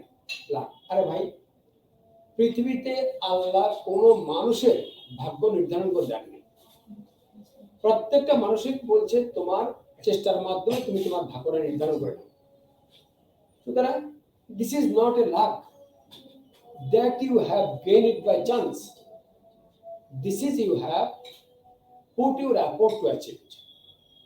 আপনি যেমন এফোর্ট দিচ্ছেন তেমন সাফল্য পাচ্ছেন। আমাদের গ্রামে বলে এক হাঁটু যতটুকু পানিতে নামবা ঠিক ততটুকুই ভিজবে। আপনি এক হাঁটু পানিতে নেমে এক গলা ভিজার আশা করতে পারেন। প্রস্তুতি নিচ্ছেন হচ্ছে প্রাইমারি সরকারি শিক্ষক পদে চাকরি পাওয়ার জন্য, বেটার, ওটা আপনি পেতে পারেন। কিন্তু এই প্রস্তুতি দিয়ে, এই অভিজ্ঞতা দিয়ে অনেকে আমাকে বলে যে ভাইয়া একটা এক্সপিরিয়েন্স হয়। অ্যাবসলিউটলি রং আইডিয়া, অ্যাবসলিউটলি রং। আপনি প্রাইমারি স্কুলের সরকারি শিক্ষক পদের প্রস্তুতির এক্সপিরিয়েন্স দিয়ে বিসিএস এ কি কাজে লাগাবেন? বড় কম্পিটিশনে যদি অ্যাটেন্ড করেন, সেই অ্যাটেন্ডের কি বলে এক্সপিরিয়েন্স আপনার ছোট জায়গায় কাজে লাগে। সো আমার অনুরোধ থাকবে, সাফল্য পাওয়ার ক্ষেত্রে আপনি কয়েকটা বিষয় ফলো করেন। নাম্বার 1, আপনি বিশ্বাস করেন আপনার পক্ষে কাজটা করা সম্ভব, বিলিভ করেন। ফরাসি দার্শনিক হেনরি ফোর্ডের একটা মতবাদ আছে, তিনি বলছেন কোনো মানুষ যদি বিশ্বাস করে তিনি এটা করতে পারবে, তাহলে নিশ্চিত থাকেন আজও কালও 3 বছর পরেও তিনি এটা পারবেই। আমার ওনার কথাটা এত ভালো লাগে কেন জানেন? কারণ আজকে যে রাজু ভাই ক্যামেরার সামনে আপনাদের কাছে নন স্টপ ডমিনেট করে বক্তব্য দিচ্ছে, সে রাজু ভাই 2004 সালে চিটাগং ব্রাঞ্চে 27তম বিসিএস এর সময় এই টিচার শিডিউল আগামীকালকে কি ক্লাস হবে এটা কাগজে লিখে নিয়ে গেছি, মাইক্রোফোন ধরে এটা বলতে গিয়ে হাত পা কাঁপতে কাঁপতে অস্থির, মানে কাগজ পড়ে যাওয়ার অবস্থা। তো অথচ সেই আমি এখন টানা 5 ঘন্টা 6 ঘন্টা বক্তব্য দিচ্ছি, আপনারা কিন্তু থাকেন সামনে। এটা আমার বিশ্বাস যে আমি চেষ্টা করছি এবং আমাকে পারতে হবে। আর আমার লাইফে এই যে অনেকবার আমি অ্যাপ্লাই করেছি। সুতরাং আপনি বিশ্বাস করেন যে আপনি চেষ্টা করলে পারবেন, এই বিশ্বাসটুকু আপনার থাকা উচিত। আমি কতগুলো উদাহরণ দিতে পারি। 28তম বিসিএসে সারা বাংলাদেশে ফার্স্ট হয়েছেন জনাব প্রশান্ত কুমার, প্রশান্ত কেডার ফার্স্ট হয়েছেন। তিনি নোয়াখালী সরকারি কলেজ থেকে পড়াশোনা করেছেন। 29তম বিসিএসে পররাষ্ট্র কেডারে ফার্স্ট হয়েছেন তিনি বগুড়া আজিলক কলেজ থেকে পড়াশোনা করেছেন মিস্টার মাহবুব রহমান। 30তম বিসিএসে সারা বাংলাদেশে ফার্স্ট হয়েছেন সব কেডার মিলে তিনি জনাব সুশান্ত পাল চট্টগ্রাম চুয়েট থেকে পড়াশোনা করেছেন। তিনি সবসময় নিজে বলেন যে আমি চুয়েটের খারাপ স্টুডেন্ট, আমার একাডেমিক রেজাল্ট জিপিএ সিজিপিএ 2.74। আমার বাপ মা যেটা চেয়েছে আমি হই সেটাতে আমি সবচেয়ে খারাপ স্টুডেন্ট, আর যেটা আমি চেয়েছি সেটাতে আমাকে কেউ টপকাতে পারে। 34তম বিসিএসে পুলিশে ফার্স্ট হয়েছে তিনি জনাব শাহ কামাল মিরপুর হোমিও কলেজ থেকে পড়াশোনা করেছেন। 34তম বিসিএসে পররাষ্ট্র কেডারে ফার্স্ট হয়েছেন এবং ফ্রান্সে পোস্টিং জনাব ওয়ালিদ বিন কাসেম, তিনি আসরনা ইউনিভার্সিটি থেকে পড়াশোনা করেছেন। অসংখ্য রেজাল্ট আছে, অসংখ্য। তো আপনি চেষ্টা করলে পারবেন, এই বিশ্বাসটা আপনার মধ্যে থাকুক। আর এই বিশ্বাস রেখে একটা বছর চেষ্টা করেন, আমার বিশ্বাস আপনি ব্যর্থ হবেন। কোনো কারণে এবার ব্যর্থ হলেও এরপরে বার হবে। একটা উদাহরণ দিই, 36 বিসিএসে চমৎকার চাপ আছে। 36 বিসিএসে এক ছোট ভাই রেজাল্টের পরের দিন আমার সাথে দেখা করতে আসছে, তার ক্যাডার আসে। তো খুব মন খারাপ আমার। তখন আমার আরেকটা ওখানে যে অফিস করি সেটা না, আরেকটা অফিস ছিল। তো খুব মন খারাপ, মানে এক পর্যায়ে বললো কান্না করেছে। তার একটা আফসোস, ভাইয়া আমার পাশে যে আমার দেখে দেখে লিখছে সে এডুকেশন ক্যাডারে আসছে, আমার কোনো ক্যাডার আসলো। আমার এটা এই আফসোস, আমি তো এডুকেশন ক্যাডার পেলাম না, এই আফসোসটা আমি এই দুঃখটা সে নিতে পারছি।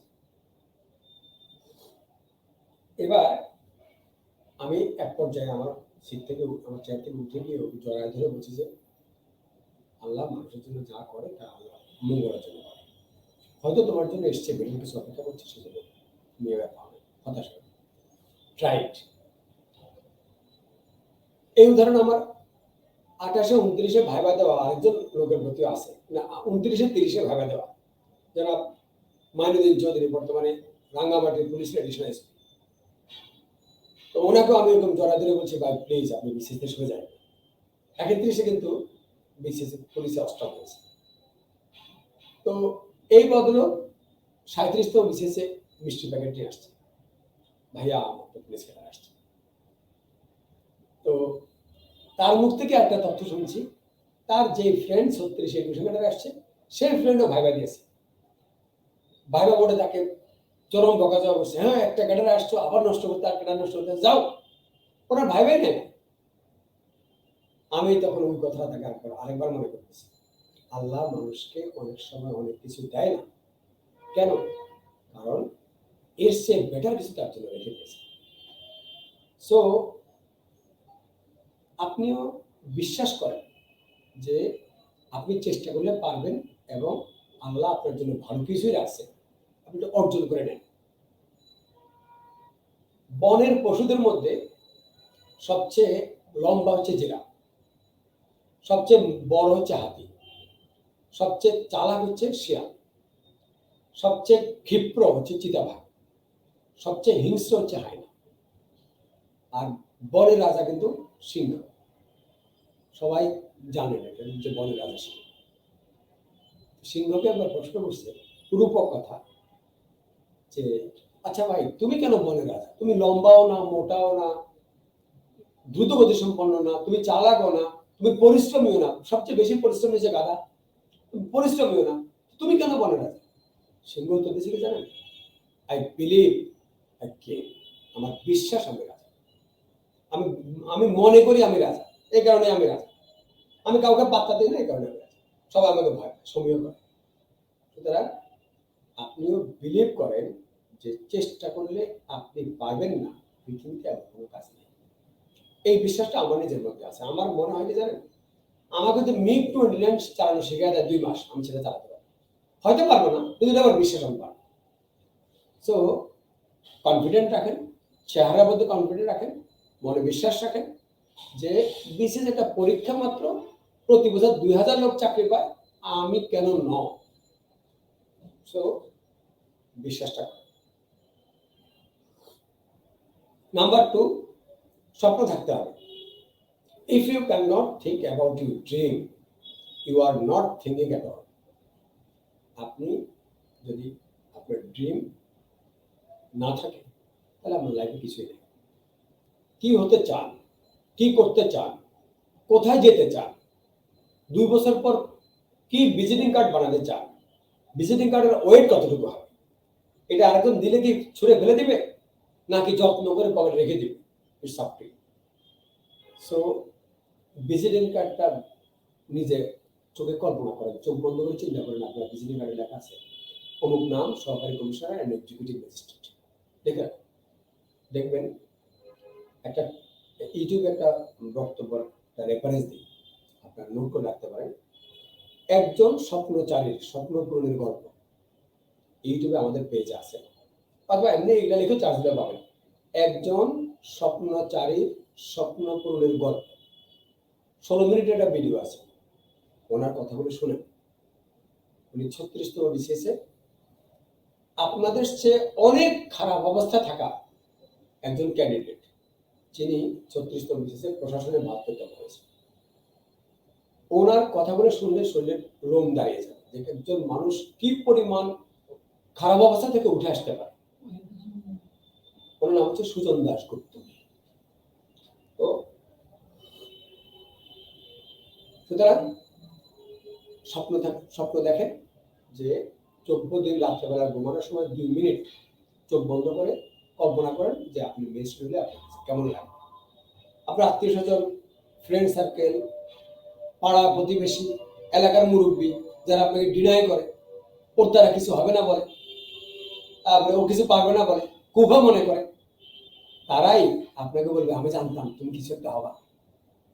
কারণ মানুষ সবসময় সফলদের পাশে থাকে, মানুষ ব্যর্থতাকে মনে রাখে না। আর আপনাকে যারা ভয় দেখাচ্ছে, আপনাকে যারা পারবে না বলে, তুই পারবি না, চেষ্টা করে লাভ নাই, অমুক 3 বার দিছে হয় নাই, তারা এগুলো বলে। কেন বলে জানেন? কারণ 2 শ্রেণীর লোক আছে। এক শ্রেণী হচ্ছে আপনাকে দেখায় আপনার খুব কাছের মানুষ, আসলে অন্তর কালা, ভিতরে ভিতরে চায় না আপনি ভালো থাকেন, আপনি সাফল্য পান। আরেক শ্রেণীর লোক হচ্ছে নিজে যেটা পারে না সেটা আরেকজন পারবে না মনে করে। সো আপনি শুধু দেখায় দেন যে আপনি চেষ্টা করলে পারবেন না, এমন কোনো কিছু নাই।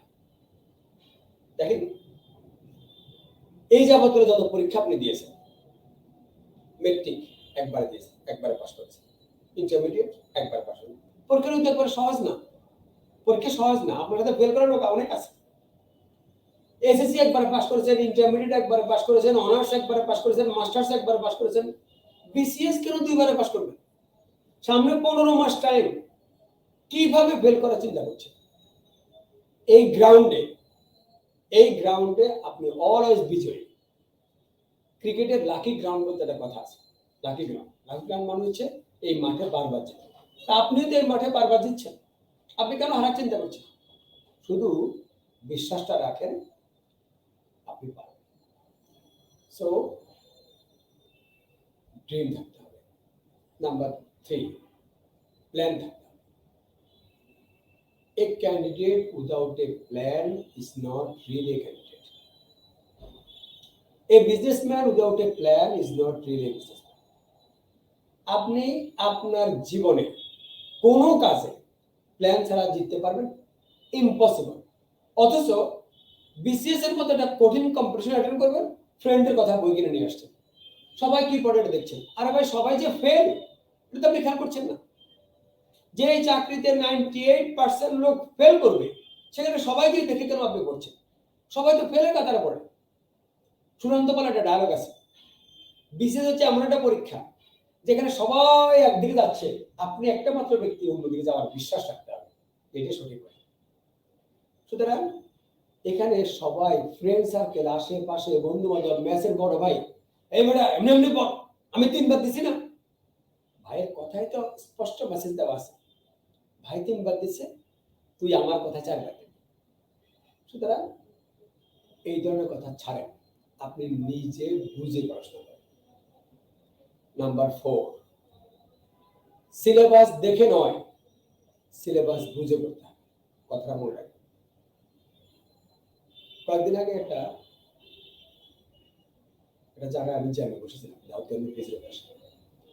তো বিসিএস এর বিভিন্ন গ্রুপ আছে ভাই, বিশ্বাস করেন এই ক্যাডার না হওয়ার পিছনে অন্যতম একটা কারণ বিসিএস এর বিভিন্ন গ্রুপ। যারা আমার অনুসারী, আমার হাত জোর করার রিকোয়েস্ট, সকল গ্রুপ থেকে নিজেকে আনফলো করে দেন, রিমুভ করে দেন, সকল group. Believe it or not, BCS এর বিভিন্ন গ্রুপগুলো আপনাকে ডিমোটিভেট করছে, হতাশ করে দিচ্ছে, মিসগাইড করছে। দরকার নাই তো আপনি এত পণ্ডিত। আমার কথার বাইরে যদি আপনার কারো পরামর্শ নিতে হয়, তাহলে একজন লোককে আমি দেখাইনি, আপনি যে ক্যাডার হতে চান সেই ক্যাডারে সফল হয়েছে 35-এর পরে এমন একজন লোকের কথা শোনা, এছাড়া আর কারো কথা শোনার দরকার, কারো না, একজন না। আপনি মেশিন হতে চান, একজন মেশিনের কথা শুনবেন। আপনি পুলিশ ক্যাডার হতে চান, একজন পুলিশ ক্যাডার কথা শুনবেন। আপনি সরকারি কলেজে শিক্ষক হতে চান, একজন সরকারি কলেজের টিচারের কথা শুনবেন। এছাড়া সবাইকে আনফলো করে। আপনি বিভিন্ন গ্রুপে একটা উদাহরণ দিন। এক গ্রুপে দেখলাম একজনে লিখছে, প্রথমবার বিসিএস পরীক্ষা দিয়েই এবার আমি বিসিএস পরীক্ষা দিব, প্রথম পরীক্ষা দিব, তো প্রথমবারে আমি ফরেন ক্যাডার পেতে চাই, বড় ভাইরা পরামর্শ দেন। বিশ্বাস করবেন, মাত্র 22 মিনিটে 362 জন বড় ভাই পরামর্শ দিয়ে গেছে।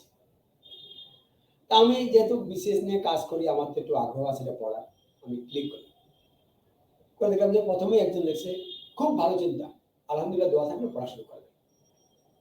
একজন লিখছে, খুব ভালো, সিলেবাস থেকে পড়ে থাকেন, খুব ভালো, দোয়া থাকে, সিলেবাস থেকে পড়েন, দোয়া থাকে, সিলেবাস থেকে পড়েন, দোয়া থাকে, এরকম অসংখ্য পরামর্শ। এগুলো একটা ভালো পরামর্শ, সিলেবাস থেকে পড়া। তারপরে একজন লিখছে যে গাঁজা কি সকালে খাইছেন না বিকালে খাইছেন। একজন লিখছে কপালে গামছা পেঁচায় পড়ার, বলে চোখের মধ্যে গামছা বেঁধে পড়া শুরু করে। একজন লিখছে বলদার কত রকম থাকে পৃথিবীতে। এরকম অসংখ্য নেগেটিভ কমেন্ট। একটা কমেন্ট আমার পছন্দ হয়েছে, একটা এক ছোট ভাই 2 লাইনে এটা পরামর্শ লিখছে যে ভাই আপনারা যে এত লোক এই লোকের পরামর্শ দিচ্ছেন, তারপরে একটু লিখে দেন নিচে দিয়ে যে আপনারা কে কোন ক্যাডারে আছেন। সুতরাং পরামর্শের কোনো অভাব নাই। আর ম্যাক্সিমাম পরামর্শ হচ্ছে সিলেবাস দেখে পড়েন। অ্যাবসলিউটলি রং আইডিয়া। বিসিএস এর সিলেবাস দেখে পড়ার কোনো সুযোগ নাই, এখানে সিলেবাস বুঝে পড়তে হবে। কারণ আমি একটা সিম্পল উদাহরণ দিই, সবচেয়ে সহজ সিলেবাস আছে বাংলা লিটারেচার। সবচেয়ে সহজ সিলেবাস দেখেন, স্টেপ 2টা লাইন, প্রাচীন যুগ মধ্যযুগ 5 নাম্বার, আধুনিক যুগ 15 নাম্বার। আরে ভাই এই প্রাচীন যুগ মধ্যযুগ 5 নাম্বারের উপরে বাংলা লিটারেচারের উপরে অনার্স মাস্টার্স কোর্স হচ্ছে, তারাও পরীক্ষা দিয়ে 20 নাম্বারের মধ্যে 8, 10, 12 বেশি পাচ্ছে না। সিলেবাস খুব ছোট। এটার ভিতরে কি জানেন, এই উপরটার নাম হচ্ছে আসমান আর নিচেটার নাম হচ্ছে জমিন। এখান থেকে প্রশ্ন হবে 80% আর 20% হবে ইত্যাদি থেকে। জমিন আসমানের উপরে, মাঠ জমিনের নিচ থেকে ইত্যাদি। খেয়াল করে দেখছেন গত বিসিএস গুলোতে সব প্রশ্ন কি সিলেবাস থেকে আসতেছে? নো, সিলেবাসের বাইরেও কিছু প্রশ্ন থাকে ইত্যাদি থেকে। সো কি পড়ছেন এটা একবার মাথায় রাখবেন। আপনি যা যা পড়ছেন তা বিসিএস এ কোথায় কোথায় অ্যাপ্লাই করতে পারবেন, কোথায় কোথায় কাজে লাগবে, এটা কিন্তু চিন্তা করার বিষয়। আমাদের ম্যাক্সিমাম ক্যান্ডিডেট পড়াশোনা হচ্ছে ফ্রেন্ড সার্কেলে, সবাই এটা পড়ে, ভাইয়া সবাই এটা পড়ে। আরে ভাই খেয়াল করে দেখেন যে 4 লাখ প্রার্থী পরীক্ষা দিবে, 4 লাখ লোকের একজনের বাসায় পাবেন না কোনো না কোনো বই নাই, সবাই কি পাস করবে? বিসিএস এর 3 ক্যাটাগরির নাম্বার পাইছে, 3 ক্যাটাগরি। আমার কথাটা আপনার শুনলে খারাপ লাগছে? মানে তো প্রবেশনা থেকে 50 জন কমে গেছে। এটা তো জীবনে হয় না। I love you, I good, I love you two.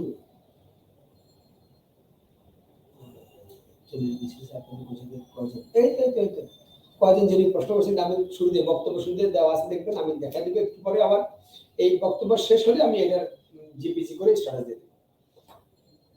তারপরে কি কোশ্চেন,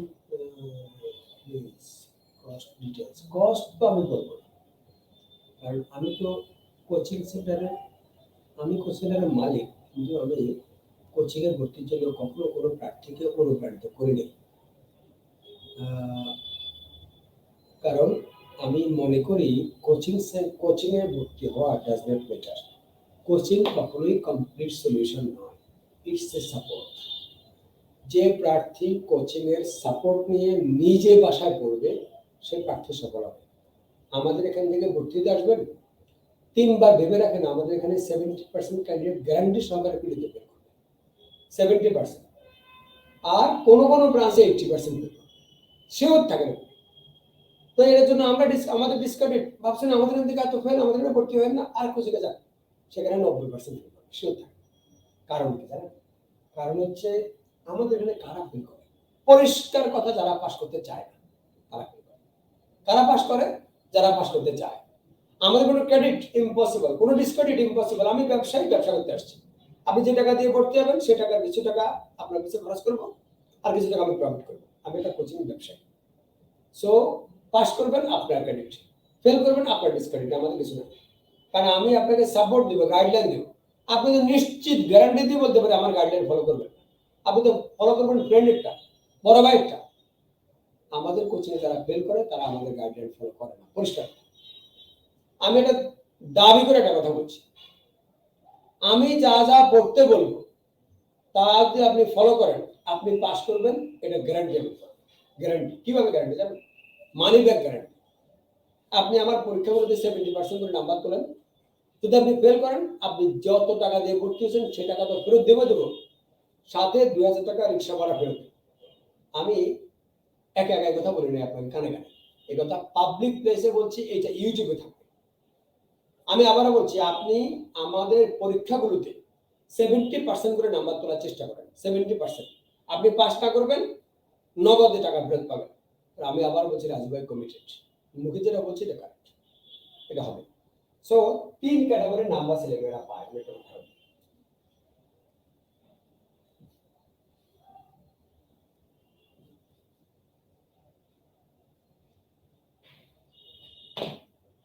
সাপোজ একটা প্রিলিমিনারি পরীক্ষার কাটমার্ক 110, সাপোজ এটা উদাহরণ দিচ্ছি। তো আমরা যদি ধরে নিই 15,000 প্রার্থী পাস করাবে, তাহলে এই 110 এর উপরে নাম্বার পেয়েছে 15,000। এবার আপনি নিশ্চিত থাকেন 100 থেকে 109 এর মধ্যে নাম্বার পেয়েছে আরো 25,000। আপনি নিশ্চিত থাকেন এই কি বলে 100 মাইনাস 100 থেকে 90 মানে 90 থেকে 100, 90 থেকে 99 পেয়েছে এরকম লোক আছে 1 লাখ। 1 লাখ। আর 89 মাইনাস 89 বাকি কত হলো জানেন? 1,40,000। বাকি 2,60,000 হচ্ছে 90 নিচে। আপনারা নিশ্চয়ই আমার সাথে একমত। তো এখন দেখেন যেই লোক 110 এ পাস করেছে আর যিনি 109 ফেল করেছে, এদের মধ্যে কোনো পার্থক্য কিন্তু নাই। জাস্ট একটা পার্থক্য বলে দিই, যদি ইনি বেসিক হন, ইনি পরের বিসিএস বেসিক হন, তাহলে ইনি এনার স্যার। দেখেন আমি সবসময় বলি প্রিলিমিনারি হচ্ছে 1 নম্বরের পরীক্ষা। 1 নম্বর কেন 1 নম্বর? যেই নাম্বারটা পাস করার জন্য লাগবে তার সে একটা নম্বর কম পেলে ফেল। এখানে হায়ার ফেল বলতে কিছু নাই, ফার্স্ট ডিভিশন বা এ প্লাস বলতে কিছু নাই। এখানে পাস আর ফেল, আর কোনো শর্ত নেই। 1 নম্বরে সুতরাং এই লোকগুলো কিন্তু পড়াশোনা করে। আমি এই 3 ক্যাটাগরির নাম রাখছি এরকম। দেখেন কি, এনারা হচ্ছে সিনসিয়ার, এনারা 2%, এনারা হচ্ছে সিরিয়াস 8%, আর এনারা হচ্ছে আমজনতা 90%। আমজনতা আপনি কোন ক্যাটাগরিতে পড়বেন হিসাব ঠিক। সুতরাং এখানে যারা বিসিএস পরীক্ষা দিবে তাদের প্রত্যেকের বাসায় বই থাকবে।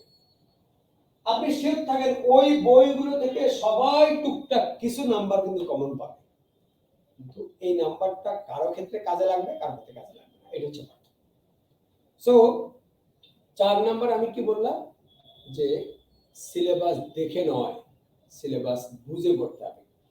বাংলা লিটারেচার সিলেবাসের উদাহরণ দিয়েছি কি, সিলেবাস খুব ছোট। কি, প্রাচীন যুগ, মধ্যযুগ 5 নম্বর, আধুনিক যুগ 15 নম্বর।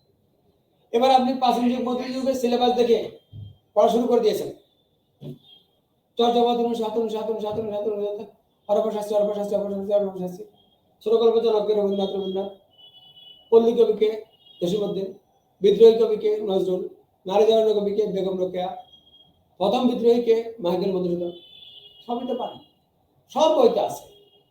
এগুলো কমন আসে, কিছু নাম্বারও পাবেন, প্রিলিও পাস করবেন, কিন্তু পড়া এগুলো আপনি আবারও করবেন রিটেনে গিয়ে। একই পড়া, শুধু প্রশ্নের ডিফারেন্স থাকবে। প্রশ্নের ডিফারেন্স কি, প্রিলিমিনারি কোশ্চেন চর্যাপদ কত সালে আবিষ্কার হয়েছে, কে আবিষ্কার করেছে, কোথা থেকে আবিষ্কার হয়েছে, আবিষ্কারকের উপাধি কি, তারপর হচ্ছে চর্যাপদ কি নামে প্রকাশিত হয়েছে, চর্যাপদ কত সালে প্রকাশিত হয়েছে, কোথা থেকে প্রকাশিত হয়েছে, ছোট গল্পের জনককে, পল্লী কবিকে, রবীন্দ্র কি বলে নারী জাগরণ কবিকে। এগুলো একই জায়গা থেকে বিশেষ পরীক্ষার কোশ্চেন দেখেন। সেম চর্যাপদ আবিষ্কারের প্রেক্ষাপট আলোচনা করুন, নাম্বার 3। চর্যাপদকালীন সমাজচিত্র বর্ণনা করুন, নাম্বার 3। মধ্যযুগের শ্রেষ্ঠ কবি হিসাবে ভারতচন্দ্র রায়গুণাকরের পরিচয় দেন, নাম্বার 3। ছোট গল্পের জনক হিসাবে রবীন্দ্রনাথের মূল্যায়ন করুন, নাম্বার 3। জসীমউদ্দিনের কবিতায় কেবলই গ্রাম কেন, নাম্বার 3। তারপরে নারী জাগরণের কবি হিসাবে বেগম রোকেয়ার পরিচয় দেন, নাম্বার 3। মাইকেলের বিদ্রোহ এবং নজরুলের বিদ্রোহের মধ্যে পার্থক্য দেখান, নাম্বার 3। সাপোজ এগুলো রিটেন পরীক্ষার কোশ্চেন। আমার কথা হচ্ছে এই কোশ্চেন গুলোই তো প্রিলিতে আসছে এখান থেকে। আপনি যদি জাস্ট প্রস্তুতি এইভাবে নেন যে বাংলা সাহিত্যের আদি নিদর্শন চর্যাপদ মহামহোপাধ্যায় হরপ্রসাদ শাস্ত্রী নেপালের রয়্যাল লাইব্রেরি থেকে 1907 সালে আবিষ্কার করে 1916 সালে চর্যাচর্য বিনষ্টা নামে বঙ্গীয় সাহিত্য পুস্তক প্রকাশ করে। এরকম যদি পড়েন, যে পড়ার মধ্যে চর্যাপদ আবিষ্কারের প্রেক্ষাপটের ভূমিকা লেখা আছে, এরকম যদি পড়েন, তাহলে এই 2 লাইনের মধ্যে আপনি 8টা প্রিলি প্রশ্ন পড়ে গেছেন। সো একটা এমসিকিউ বই কিনছেন, কিনে চর্যাপদ বুঝতে পারছেন, আপনি অনেক কিছু শিখছেন, কিন্তু কাজে রাখবেন। মনে রাখবেন, বিসিএস শেখার জায়গা না, বিসিএস পাস করার জায়গা। প্রিলি শেখার জায়গা না, পাস করার জায়গা। রিটেন শেখার জায়গা, পাস করার না, ফার্স্ট হওয়ার জায়গা। প্রশ্ন কমন আসবে না, উত্তর লিখতে হবে। সো প্রিলিমিনারি পরীক্ষাতে আপনার অত শেখার দরকার নাই, আপনি পাস করার জন্য যা যা লাগবে তা তা শেখেন। সেটার মধ্যে যদি রিটেন থাকে তাহলে সমস্যা হয়। আমি জানি না আপনার আমার অ্যাটিটিউড মনে একটু হয়ে যাচ্ছে, তো আপনারা আমাকে ক্ষমা দৃষ্টি দেখবেন, আমি আসলে কথা বলার ধরনটা আমার একটু। তো আমি যেটা বললাম যে 4 নম্বর কি বলছি যে সিলেবাস দেখে নয়, সিলেবাস বুঝে পড়তে হবে। প্রত্যেকটা সিলেবাসের ব্যাখ্যা করতে হবে, প্রত্যেক। ইংলিশে বলছে parts of speech, idioms and phrase, clause, correction, word transformation, composition, literature. তো এর বাইরে ইংলিশ আছে কি? আপনাদের তো ইংরেজি স্যারদের কাছে আপনারা প্রাইভেট পড়েন, অমুক স্যার কাছে পড়েন, অমুক স্যার পড়েন, অমুক স্যার সুপার হিট, অমুক স্যার সুপার হিট। আমি গ্যারান্টি দিয়ে বলছি কোনো কাজে লাগবে না, গ্যারান্টি দিয়ে বলছি। আপনি অনেক কিছু শিখবেন, পরীক্ষার খাতায় অ্যাপ্লাই করতে পারবেন না, গ্যারান্টি দিয়ে বলছি, যদি ইংরেজি আপনি প্র্যাকটিস না করেন। দেখেন একটা উদাহরণ, ক্লাস 1 থেকে অনার্স মাস্টার্স পাস করতে করতে এই 16 থেকে 18 বছরের স্টাডি লাইফে কম ইংরেজি আপনি শিখেন। কি শিখছেন? সব গ্রামার। এখন যে এক সুপারহিট টিচারের কাছে প্রাইভেট পড়েন, কি শেখায় স্যার? গ্রামার। 3 কোচিংয়ে ভর্তি হয়েছেন, কি শেখাচ্ছে কোচিংয়ে? Grammar, grammar, grammar, grammar.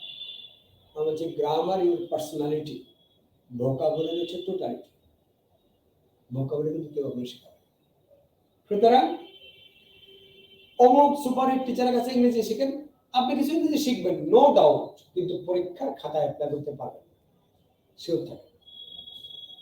আর আমার সিস্টেমে ইংরেজি শিখেন উইদাউট টিচার, উইদাউট টিচার। এবং আপনারা অনেকে মনে করেন যে ভাই, আপনারা অনেকে মনে করেন যে বিসিএস এর প্রিপারেশন আর ব্যাংকের প্রিপারেশন আলাদা। অ্যাবসলিউটলি রং। প্রিলির প্রিপারেশন আর ব্যাংকের প্রিপারেশন আলাদা, বিসিএস এর প্রিপারেশন আর ব্যাংকের প্রিপারেশন আলাদা নয়। প্রমাণ দিই, অধিকাংশ বিসিএস ক্যাডার যারা হয় তারা বিভিন্ন ব্যাংকে চাকরি করে। ওরা কি ব্যাংকের প্রিপারেশন নিয়ে ব্যাংকে পরীক্ষা দিয়েছে? নো। যে প্রার্থী 1 পৃষ্ঠা শুদ্ধ ইংরেজি লিখতে পারে, যে প্রার্থী বিসিএস লিখিত পরীক্ষার ম্যাথ পারে, সে তো ব্যাংকের ইংরেজিও পারে, ব্যাংকের ম্যাথও পারে। তাহলে কিভাবে আলাদা হবে? আসলে আমরা বিসিএস পরীক্ষাটাকে প্রিলির মধ্যে সীমাবদ্ধ করে ফেলেছি, এটা হচ্ছে মূল প্রবলেম। কারণ একটা বিষয় সত্য যে বিসিএস এর 3টা পরীক্ষার মধ্যে সবচেয়ে কঠিনটা প্রিলি। কেন? কোশ্চেনের কারণে। জীবনেও বিসিএস প্রিলিমিনারি পরীক্ষা কোনো পরীক্ষার কোশ্চেন কঠিন হয় না, কঠিন করা সম্ভবই না। তাহলে কি সহজ? সহজ করা সম্ভব না। আসলে প্রিলিমিনারি কোশ্চেনের মধ্যে আপনি কনসেপ্টটাই ভুল, যে এখানে কোশ্চেন কঠিন বা সহজ ডাজ দ্যাট ম্যাটার। 15,000-এর মধ্যে ঢোকাটা ইজ ম্যাটার। আপনি কত নাম্বার পেয়ে 15,000-এ ঢুকছেন, ডাজ দ্যাট ম্যাটার। কোশ্চেন খুব কঠিন, নাম্বার ডাউন হবে, কোশ্চেন খুব সহজ, নাম্বার আপ হবে। কিন্তু সরি, কোশ্চেন খুব সহজ হলে নাম্বার ডাউন হবে, কোশ্চেন খুব কঠিন হলে নাম্বার আপ হবে, কিন্তু 15,000 চেঞ্জ হবে। সো প্রিলিমিনারি পরীক্ষার এই যাবৎকালে যত পরীক্ষা হয়েছে কোনটাতেই প্রশ্ন কঠিন বা সহজ হয়। এখানে যাদেরকে পাস করাতে চেয়েছে তারাই পাস করেছে। আমাদের ডায়ালগ আছে, প্রিলিমিনারি পরীক্ষায় কোনো প্রার্থী পাস করে না, পিএসসি পাস করায়। আর লিখিত পরীক্ষায় কাউকে পিএসসি পাস করায় না, প্রার্থীরা পাস করে। কথাটার গভীরতা বুঝবে। কারণ লিখিত পরীক্ষাতে পরিষ্কারভাবে পিএসসি রুলস হচ্ছে 50% নাম্বার যারা পাবে তারা পড়ে। এবার 15,000-এর মধ্যে 15,000 যদি 50% পায়, পিএসসি কিছু পারে না, প্রার্থী নিজের ক্রেডিট। আর প্রিলিমিনারি পরীক্ষা ফেল করেছেন, আপনার কিছু করেন, পিএসসি পাস করেছে, কারণ ওনারা চাইলে আপনাকে নাও করতে পারেন, আরো 2,000 কম হলে হয়তো আপনি পাস করতে পারেন। কিন্তু আপনি যদি 5,000-এর মধ্যে থাকেন, আপনাকে বাদ দিবে এমন অ্যাবিলিটি পিএসসি নাই। সো পাস যেহেতু 10,000-এর বেশি করাবে, তাহলে আপনি নিশ্চিত পাস করবেন। সুতরাং প্রিলিমিনারি পরীক্ষাটা সিলেবাসের সাথে লিখিত পরীক্ষা, আমি কথাটাকে এইভাবে না, অন্যভাবে মনে রাখবেন, যাহা প্রিলি তাহা রিটেন নয়, যাহা রিটেন তাহাই প্রিলি। প্রিলিমিনারি পরীক্ষাতে 200 নম্বরের সিলেবাস, এই 200 নম্বরের সিলেবাসে 10%ও আপনি এখানে ইউজ করতে পারবেন না। আর আমি বলছি এখানকার 70% আপনি প্রিলিতে ইউজ করতে পারবেন যদি প্ল্যান করে পড়েন। তাহলে as a proper candidate, as a planner, as a BCS candidate, not prelim candidate, আপনার উচিত হবে লিখিত পরীক্ষার সিলেবাস থেকে প্রিলির পড়া বের করা। আর এটা যদি আপনি করতে চান, তাহলে একটা জায়গায় আপনাকে নক করতেই হবে। আমি মাঝে মাঝে কিছু কথাবার্তা বলি যেগুলোতে অনেকে অনেক নেগেটিভ কমেন্ট করে, এই কারণে ফেসবুকে এখন আর লেখালেখি করা ছেড়ে দিয়েছে। কারণ হচ্ছে মার্কেটে যারা ক্যান্ডিডেট বা যারা, তাদের মধ্যে ভাই ফেসবুকে একটা কথা লিখতে তো পয়সা লাগে।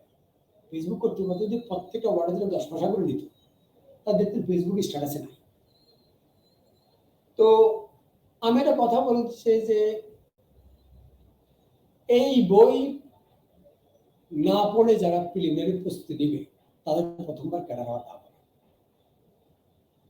এখন কথাটা হচ্ছে এই বই বলাতে মনে করছে একটা স্পেসিফিক বই না, আসলে কথাই না, কথা হচ্ছে এই বইয়ে যা আছে, কি আছে 35 থেকে 43-এর প্রিলি কোশ্চেন, 35 থেকে 41-এর রিটেন কোশ্চেন, আর প্রিলি এবং লিখিত পরীক্ষার সিলেবাস। তার মানে আলটিমেট কথাটা কি, যে প্রার্থী বিসিএস প্রার্থী হয়ে বা একজন ক্যান্ডিডেট হয়ে যে প্রার্থী প্রিভিয়াস কোশ্চেন দেখবে না, রিটেনের কোশ্চেন দেখবে না, সিলেবাস কম্পেয়ার করবে না, তার পক্ষে প্রথমবার ক্যাডার হওয়া ইম্পসিবল। এবার আপনি ফোন করেন যারা আজকের প্রথম আলো পত্রিকাতে যে সাক্ষাৎকার দিয়েছেন, পররাষ্ট্র ফার্স্ট, পুলিশে ফার্স্ট, ফরেনে ফার্স্ট, কি বলে প্রশাসনে ফার্স্ট, কোশ্চেন করেন, ওরা আমার কথা এগ্রি করে, নিশ্চিতভাবে তারা প্রিলির সময় প্রিলিমিনারির সাথে রিটেনের কোশ্চেন দেখেছে, কম্পেয়ার করেছে, সিলেবাস কম্পেয়ার করেছে, করে যাহা অনলি প্রিলি তা থেকে কিছু পড়া বাদ দিয়েছে, যাহা প্রিলি রিটেন তা থেকে কিছু পড়া একসাথে করেছে, তারপরে তাদের প্রস্তুতিটা সহজ হয়েছে। তা না হলে ওনাদের সাথে 38-এর মধ্যে নন কাটা লোক ছিল না, তারা পাস করে নাই, 38-এর মধ্যে কি বলে পছন্দের কাটার পায় নাই, এমন অনেক লোক পরীক্ষা দিচ্ছে না, পাস হতে পারছে, ওনারা তো প্রথমবার পরীক্ষা দিয়ে পাস হয়েছে, নিশ্চয়ই কোনো না কোনো প্ল্যান তারা ইউজ করেছে। সুতরাং আমার লাস্ট পরামর্শ হচ্ছে, this is not a luck that you have gain it by chance, this is you have put your effort to achieve it. আপনি যেমন এফোর্ট দিবেন তেমন সাফল্য পাবেন। সুতরাং বাজার থেকে এক সেট গাইড বই কিনে ফেলেন, এনি পছন্দ মতো, ইংলিশের জন্য বই কিনেন, English for competitive exam master, দুটো মুখস্থ করেন, এক লাইন ইংরেজি শিখতে পারবেন না, গ্যারান্টি দিলাম, এক লাইন। আমার এই কথা তো অনলাইনে থাকবে, ওনারা আবার কথা প্রতিবাদ করুক যদি সুযোগ থাকে, যদি পারে, কলিজা থাকে।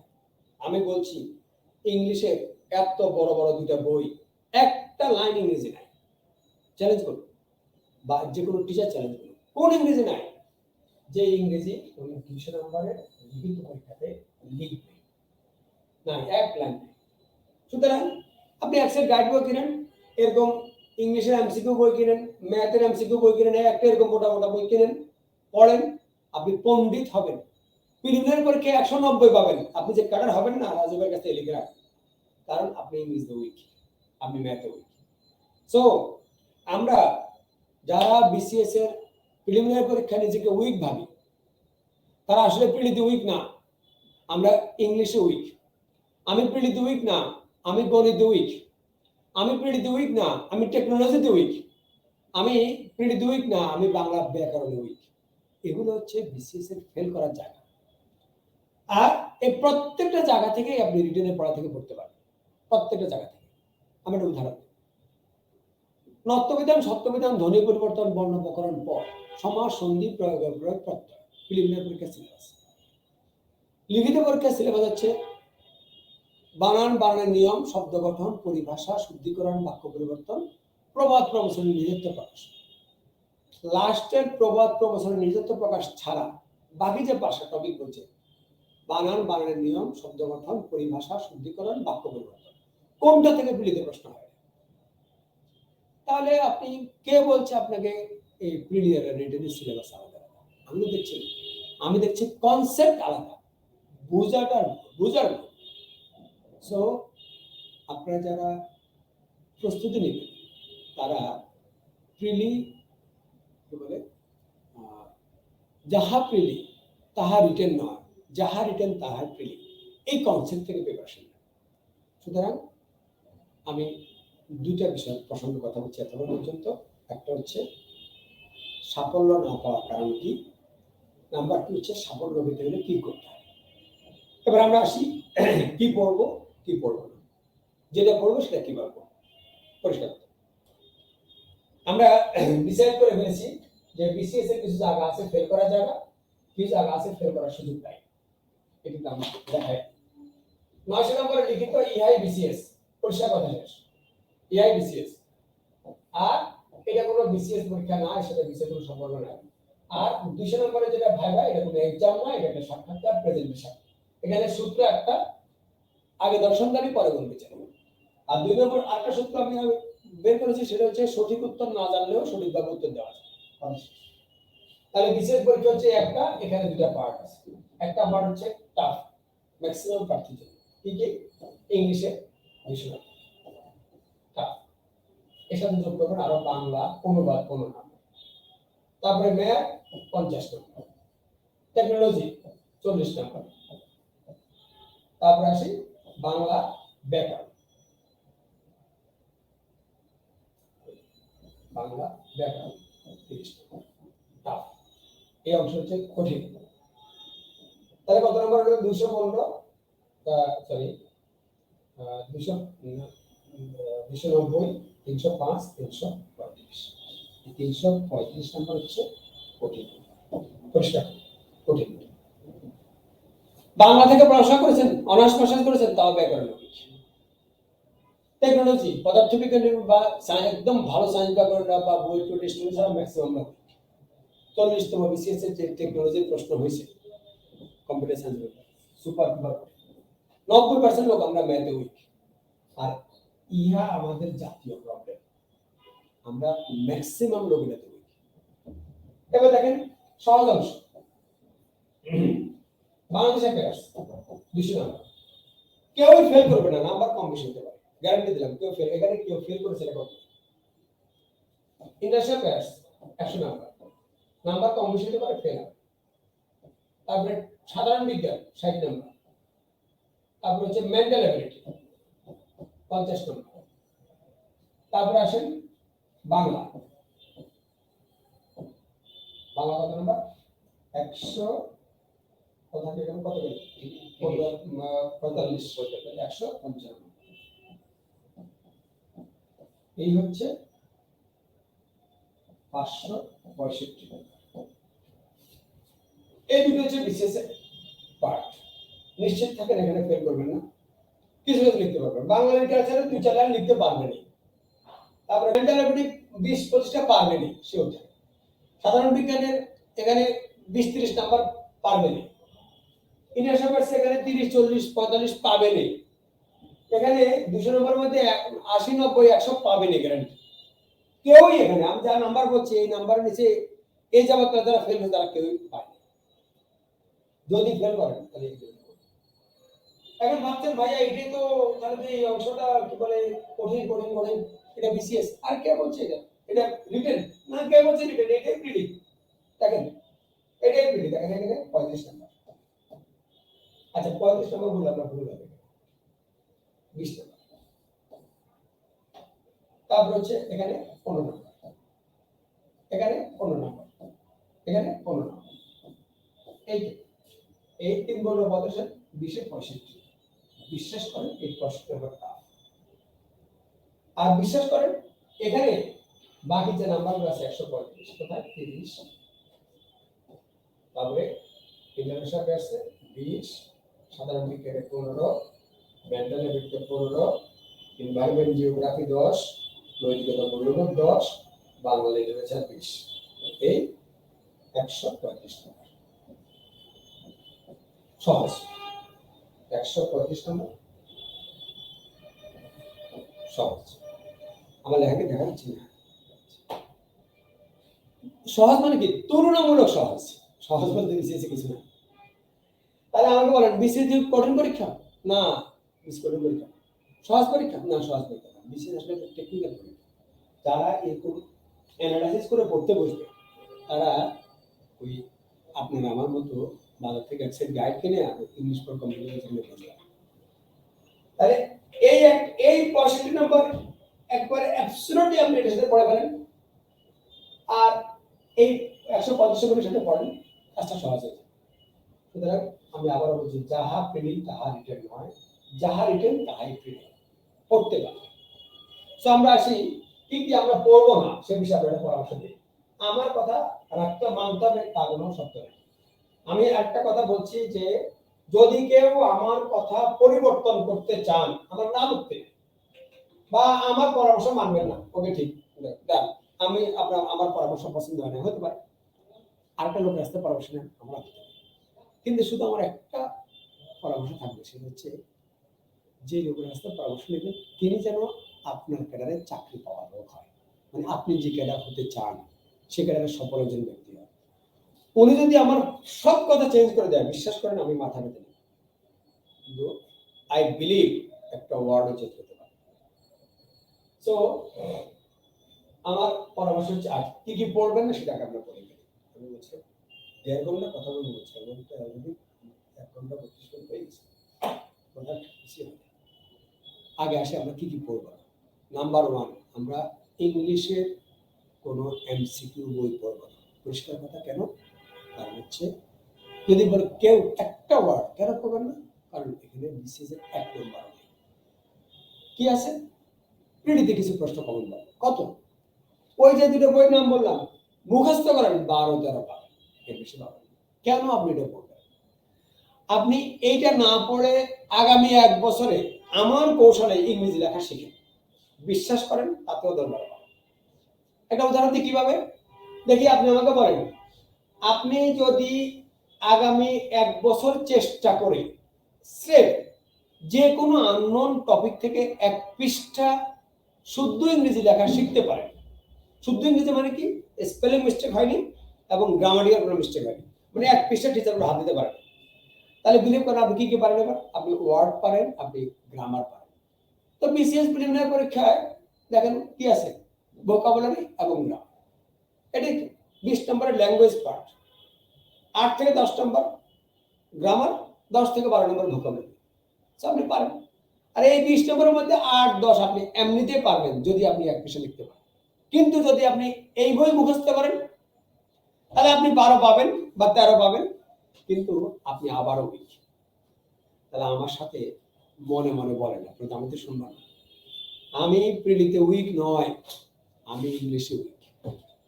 যেহেতু আমি ইংলিশে উইক সেহেতু আমি ইংলিশে শিখব, এমসিকিউ না। নাম্বার 2, আমার কথা কি আমার কথা মনে হয় ভালো লাগতেছে না? 100 জন ক্যান্ডিডেট কমল, 350 জনের মতো ছিল, এখন 247 জন দেখতেছি, কিন্তু লোকজন কমলো কিভাবে? আমার তো কথা কমার তো কথা না, এটা নিয়ে আমার সেমিনারে ভালো হচ্ছে। আচ্ছা ওকে, তো আসেন আমরা আপনাদের একটা 2-3টা কমেন্ট লেখেন তো, আমার কথাটা আপনাদের ভালো লাগছে বা কোনো সাজেশন আছে কিনা, যে না আমাকে আমি ধমকাচ্ছি। আমি আপনাদের বয়স অনেক বড়, তো আপনারা সবাই আমার ছোট ভাই বোনের মতো, আর 2-1 বছর পরে সন্তানের মতো হয়ে যাবে। তো আমার মেয়ে যেহেতু লতে পড়ে 3 সেমিস্টার অনার্সে, ছোট মেয়ে কলেজে ভর্তি হয়েছে, সুতরাং তো বয়স তো আমার কিছু হয়েছে, এটা তো বোঝা যাচ্ছে। তো আর 2 বছর পরে তো আমার মেয়েও বিশেষ পরীক্ষা দেওয়ার ভর্তি হয়েছে, তাহলে অনেকেই আর তার ফ্রেন্ডরা থাকবে, তারা আমার সন্তানের মতো। তো আমি কথা এরকমই বলি আর কি, ডোন্ট মাইন্ড প্লিজ। শুধু পরীক্ষার ব্যাচ নিয়ে কিছু বলেছেন, আমি কোনো ব্যাচ নিয়ে কিছু বলবো না, আমি কোচিং এ ভর্তি হওয়ার একটা ওয়ার্ড কথা বলবো। কারণ হচ্ছে আপনাদের কারো কাছে ভর্তি হতে চাইলে আমার সংশ্লিষ্ট মানুষ হবে। আমি আমি প্রমিস করছি একটা ওয়ার্ডও আমার ভর্তি নিয়ে কোনো কথা হবে না। শুধু একটা কথা বলে দেবো, আমরা অনলাইন ব্যাচ করতে চালু করবো। যারা অনলাইনে করতে চাইবেন তারা আগামীকাল থেকে আমার ব্যাচে সকাল 10টায় ক্লাস অনলাইনে, আমার যে কোনো ব্রাঞ্চে যোগাযোগ করলে করতে পারেন। আরেকটা কথা বলবো যে যদি অফলাইনে করতে চান তাহলে আমি যে কোনো ব্রাঞ্চে যোগাযোগ করেন। এই ছাড়া আমি একটা ওয়ার্ড আছে আমার ভর্তি নিয়ে কথা শেষ, না এক্সাম ব্যাচ নাকি অন্য আমি কিচ্ছু বলবো না। কারণ আমি শুরুতে বললাম আমি একজন কোচিং ব্যবসায়ী, আমি আপনাদেরকে আজকে পড়ানোর চেষ্টা করব, কথা শেষ। যদি আপনি পড়ে যান তাহলে আমি সাকসেস, যদি না পড়েন তাহলে আপনি সাকসেস। তাহলে কি বললাম ইংরেজি, তাহলে আমরা ইংরেজির জন্য কোনো এমসিকিউ বই পড়বো না। আমার একটা পরামর্শ হচ্ছে বাজারে কোনো বই কিনতে গেলে দেখেন ঘরে খুলে দেখবেন যে একটা এমসিকিউ আছে, তাহলে বুঝবেন যে এটা বিসিএস এর বই নয়। কোন পণ্ডিত কি বলছে কান দিয়ে। আর যদি যদি বেশি বলেন তাহলে বলবেন যে ভাই এখানে কি এটা মুখস্থ করলে কি আমি 2 লাইন লিখতে পারবো, তো আপনি বলেন কেন করবেন। সেম ম্যাথ, আপনি ম্যাথে উইক, ম্যাথ শিখেন, আপনি এমসিকিউ ম্যাথ বাদ দেন। বিসিএস এ 2টা 15 নম্বরের ম্যাথ, 50 নম্বরের ম্যাথ, প্রিলি রিটেন। একবার চোখ বন্ধ করে চিন্তা করেন, যদি আপনি সত্যি ম্যাথে উইক হয়ে থাকেন তাহলে আপনি কোথায় উইক, কোন জায়গাটাতে উইক। এই দেখেন, এই যে 15 মাস টাইম, এই দেখেন 5 মাস টাইম, বলেন কোথায় উইক। অ্যানসার না করলেও পিটি পাস করা যাবে, অ্যানসার না করলে প্যারা জীবনে হওয়া যাবে। আপনি বলেন কোথায়। পরিষ্কার কথা, এগুলো বোঝার জন্য ভাই পণ্ডিত হওয়া লাগে না। এটার জন্য বই সাইজ এরকম এরকম মোটা, এরকম মোটা, শিখলে 15 পাবেন, আবার উইক। কোশ্চেন দেখেন, এই ম্যাথের সাথে এই ম্যাথের কোনো রিলেশন নাই, গ্যারান্টি দিয়ে বলতে পারি। আর কিচ্ছু পারেন না, একটা ওয়ার্ডও পড়েন নাই, তাহলে এখানে কোনো কিছু না শিখলেও 3 থেকে 5 পাবেন। পাবেন তো, শূন্য পাবেন না গ্যারান্টি।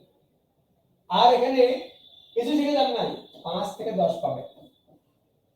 মনে রাখেন, পরীক্ষা দেন 40তম কোশ্চেন নিয়ে, 41তম কোশ্চেন নিয়ে।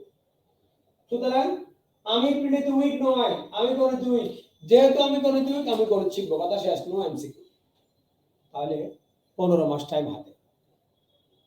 বিসিএস লিখিত পরীক্ষার সিলেবাস আপনার সামনে, 35 থেকে 41 এর কোশ্চেন আপনার সামনে। এই কোশ্চেন দেখে সিলেবাস দেখে প্রতিদিন 2টা করে অঙ্ক শিখেন। বিশ্বাস করেন 1 বছর পরে এই পরীক্ষা দিতে গেলে 7-8টা অঙ্ক নিতে পারবেন, 8-10টাও পারবেন, আমি কমায় বলি সবসময়।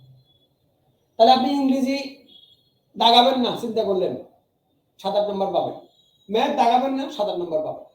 এমন তো বাকিগুলো থেকে পরীক্ষা পড়া শিখবেন। উইক হলে আপনি এই জায়গায়, কিন্তু সেটা পিড়িতে না। জব সলিউশন নামে যে বই বাজারে পাওয়া যায় এরকম মোটামুটি, ভুলেও টাচ করেন না। এখান থেকে কিছু প্রশ্ন কমন পাবেন, কিন্তু অ্যাপোর্ডের তুলনায় অ্যাচিভমেন্ট হবে, অ্যাপোর্ডের তুলনায় অ্যাচিভ হবে। কি বলছি, this is not a luck that you have get it by chance, this is you have put your effort to achieve it. যেমন তেমন সফল হবে। এই বই থেকে 30-40-এর বেশি প্রশ্ন কমন আসবে না, কিন্তু এই বই পড়তে, এই বই মুখস্থ করার চেয়ে কোরআন শরীফ মুখস্থ করা সহজ হয়ে যাবে। দেখেন টানা 1 মাস 2 মাস 3 মাস রিডিং পড়েন, বাই অসম্ভব, কিচ্ছু মনে থাকে না। So no need.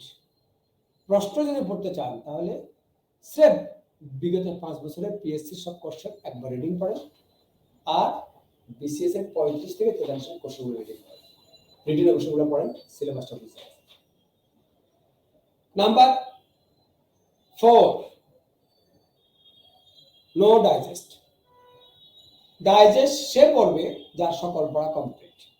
পরিষ্কার কথা, আপনি যদি আপনি যদি 43তম প্রিলিমিনারি পরীক্ষা দিয়ে থাকেন, আপনি যদি 106-7 এরকম পাবেন মনে করে থাকেন, তাহলে আপনি ডাইজেস্ট পড়েন, আর কিছু করেন। কিন্তু আপনি যদি 85 পাবেন, 90 পাবেন, আপনি এখন ডাইজেস্ট নিয়ে পড়ে আছেন, আবারও 85-90 পাবেন, এর বেশি পাবেন। কারণ বাজারের সবচেয়ে পচা বই যেটা, সেখান থেকেও কিছু প্রশ্ন কমন থাকে, এটাই বাস্তব। সো ডাইজেস্ট তিনি পড়বেন যার আগের প্রস্তুতি আছে, ডাইজেস্ট তিনি টাচই করবেন না যিনি এখনো কোনো প্রিপারেশন নেন। 45তম বিসিএস অ্যাজ এ নবীন candidate, first time candidate, digest নিয়ে পড়ে থাকার কোনো দরকার নাই। অবশ্যই আপনি ডাইজেস্ট পড়বেন পরীক্ষার এক মাস আগে, আমরা আগে সব পড়া পড়ে। Number 5, no current affairs. Current affairs নামক একটা বই বাজারে পাওয়া যায়, সাম্প্রতিক বই। আমি দেখেছি বিভিন্ন কোচিং সেন্টার তাদের বৈশিষ্ট্যের মধ্যে লিখেছে, আমরা প্রতি মাসে সাম্প্রতিকের উপর পরীক্ষা নেই। আরেক খোদা, পোলাপানের বিরুদ্ধে অস্থির হয়ে যায়, জানে না যে এইটা বিসিএস এর লাগে না, এটা শুধু জানে না, শুধু কিছু সাম্প্রতিক জিনিস দেখে প্রবলেম খুশি হয়ে। আমি দায়িত্ব নিয়ে বলছি, এজ এ বিসিএস নিয়ে কাজ করার অভিজ্ঞতা থেকে বলছি, বিসিএস এর ভাইবার আগে সাম্প্রতিক বিষয়ের কোনো প্রয়োজন নাই। কারেন্ট অ্যাফেয়ার্স বলতে বিসিএস এর কিছু নাই। 3-4-5টা প্রশ্ন কমন আসবে, এটা কোনো বিষয় না ভাই, ওইটা কোনো বিষয় না। এই 3-4-5টা প্রশ্নের জন্য সারা বছর কারেন্ট অ্যাফেয়ার্স নিয়ে পড়ে থাকবেন, নো নিড। যদি পড়তে চান, আমি কারেন্ট অ্যাফেয়ার্স একটা বই দেখাই দিই, একদম লাস্টের সংখ্যাটা। যদি পড়তে চান ওটা একটু পড়ি, যদি চান না হলে হবে, তা আল্লাহ সারা বছর কারেন্ট অ্যাফেয়ার্স পড়া কোনো না। বরং আমি একটা ডায়লগ দিই আপনাকে, আপনি বাংলাদেশের সকল বই মুখস্থ করেছেন, বিসিএস এর সকল কোম্পানির বই মুখস্থ করেছেন, আমি গ্যারান্টি দিয়ে বলে আপনি কাটা হতে পারবেন না যদি আপনি 1 পৃষ্ঠা শুদ্ধ ইংরেজি লিখতে না পারেন, আপনি 1 পৃষ্ঠা শুদ্ধ বাংলা লিখতে না পারেন, যদি আপনি 9-10 এর গণিত না পারেন, তাহলে আপনার পক্ষে কাটা হওয়া অসম্ভব। এখন দেখেন, আপনি আমার এই কথাটা 10 জন বিসিএস ক্যাডার হয়েছে জিজ্ঞেস করে দেখেন। সুতরাং যাহা প্রশ্ন কমন না আসলেও উত্তর লেখার নাম বিসিএস, ডায়লগ দিয়েছিলাম। কারেন্ট অ্যাফেয়ার্স না পড়ে প্রতিদিন পত্রিকার একটা কলাম পড়েন, প্রশ্ন কমন না আসলেও উত্তর লিখতে পারবেন। মনে রাখবেন, পেপার থেকে বাংলাদেশ বিষয় এবং আন্তর্জাতিক বিষয়ে মিনিমাম 50% লেখা আপনি লিখে আসতে পারবেন পেপার থেকে। সো ভাইয়া, আমরা তো পেপার পড়ি প্রতি মঙ্গলবারে, নকশা সারা জীবন পড়লে একটা প্রশ্ন কম লাগে। সুতরাং পত্রিকা পড়েন, পত্রিকার বিভিন্ন রাইটারদের কলামগুলো পড়েন, ওগুলো না পড়ে বিশেষ পরীক্ষাতে যায়। বাজারের সব কাজ মুখস্থ করলে আপনি পিলিতে ফার্স্ট হবেন, 190 পাবেন, এটা হবেন না কনফার্ম। আমি জানি আমার কথা আপনারা কিভাবে নিচ্ছি। তারপর আসি আমরা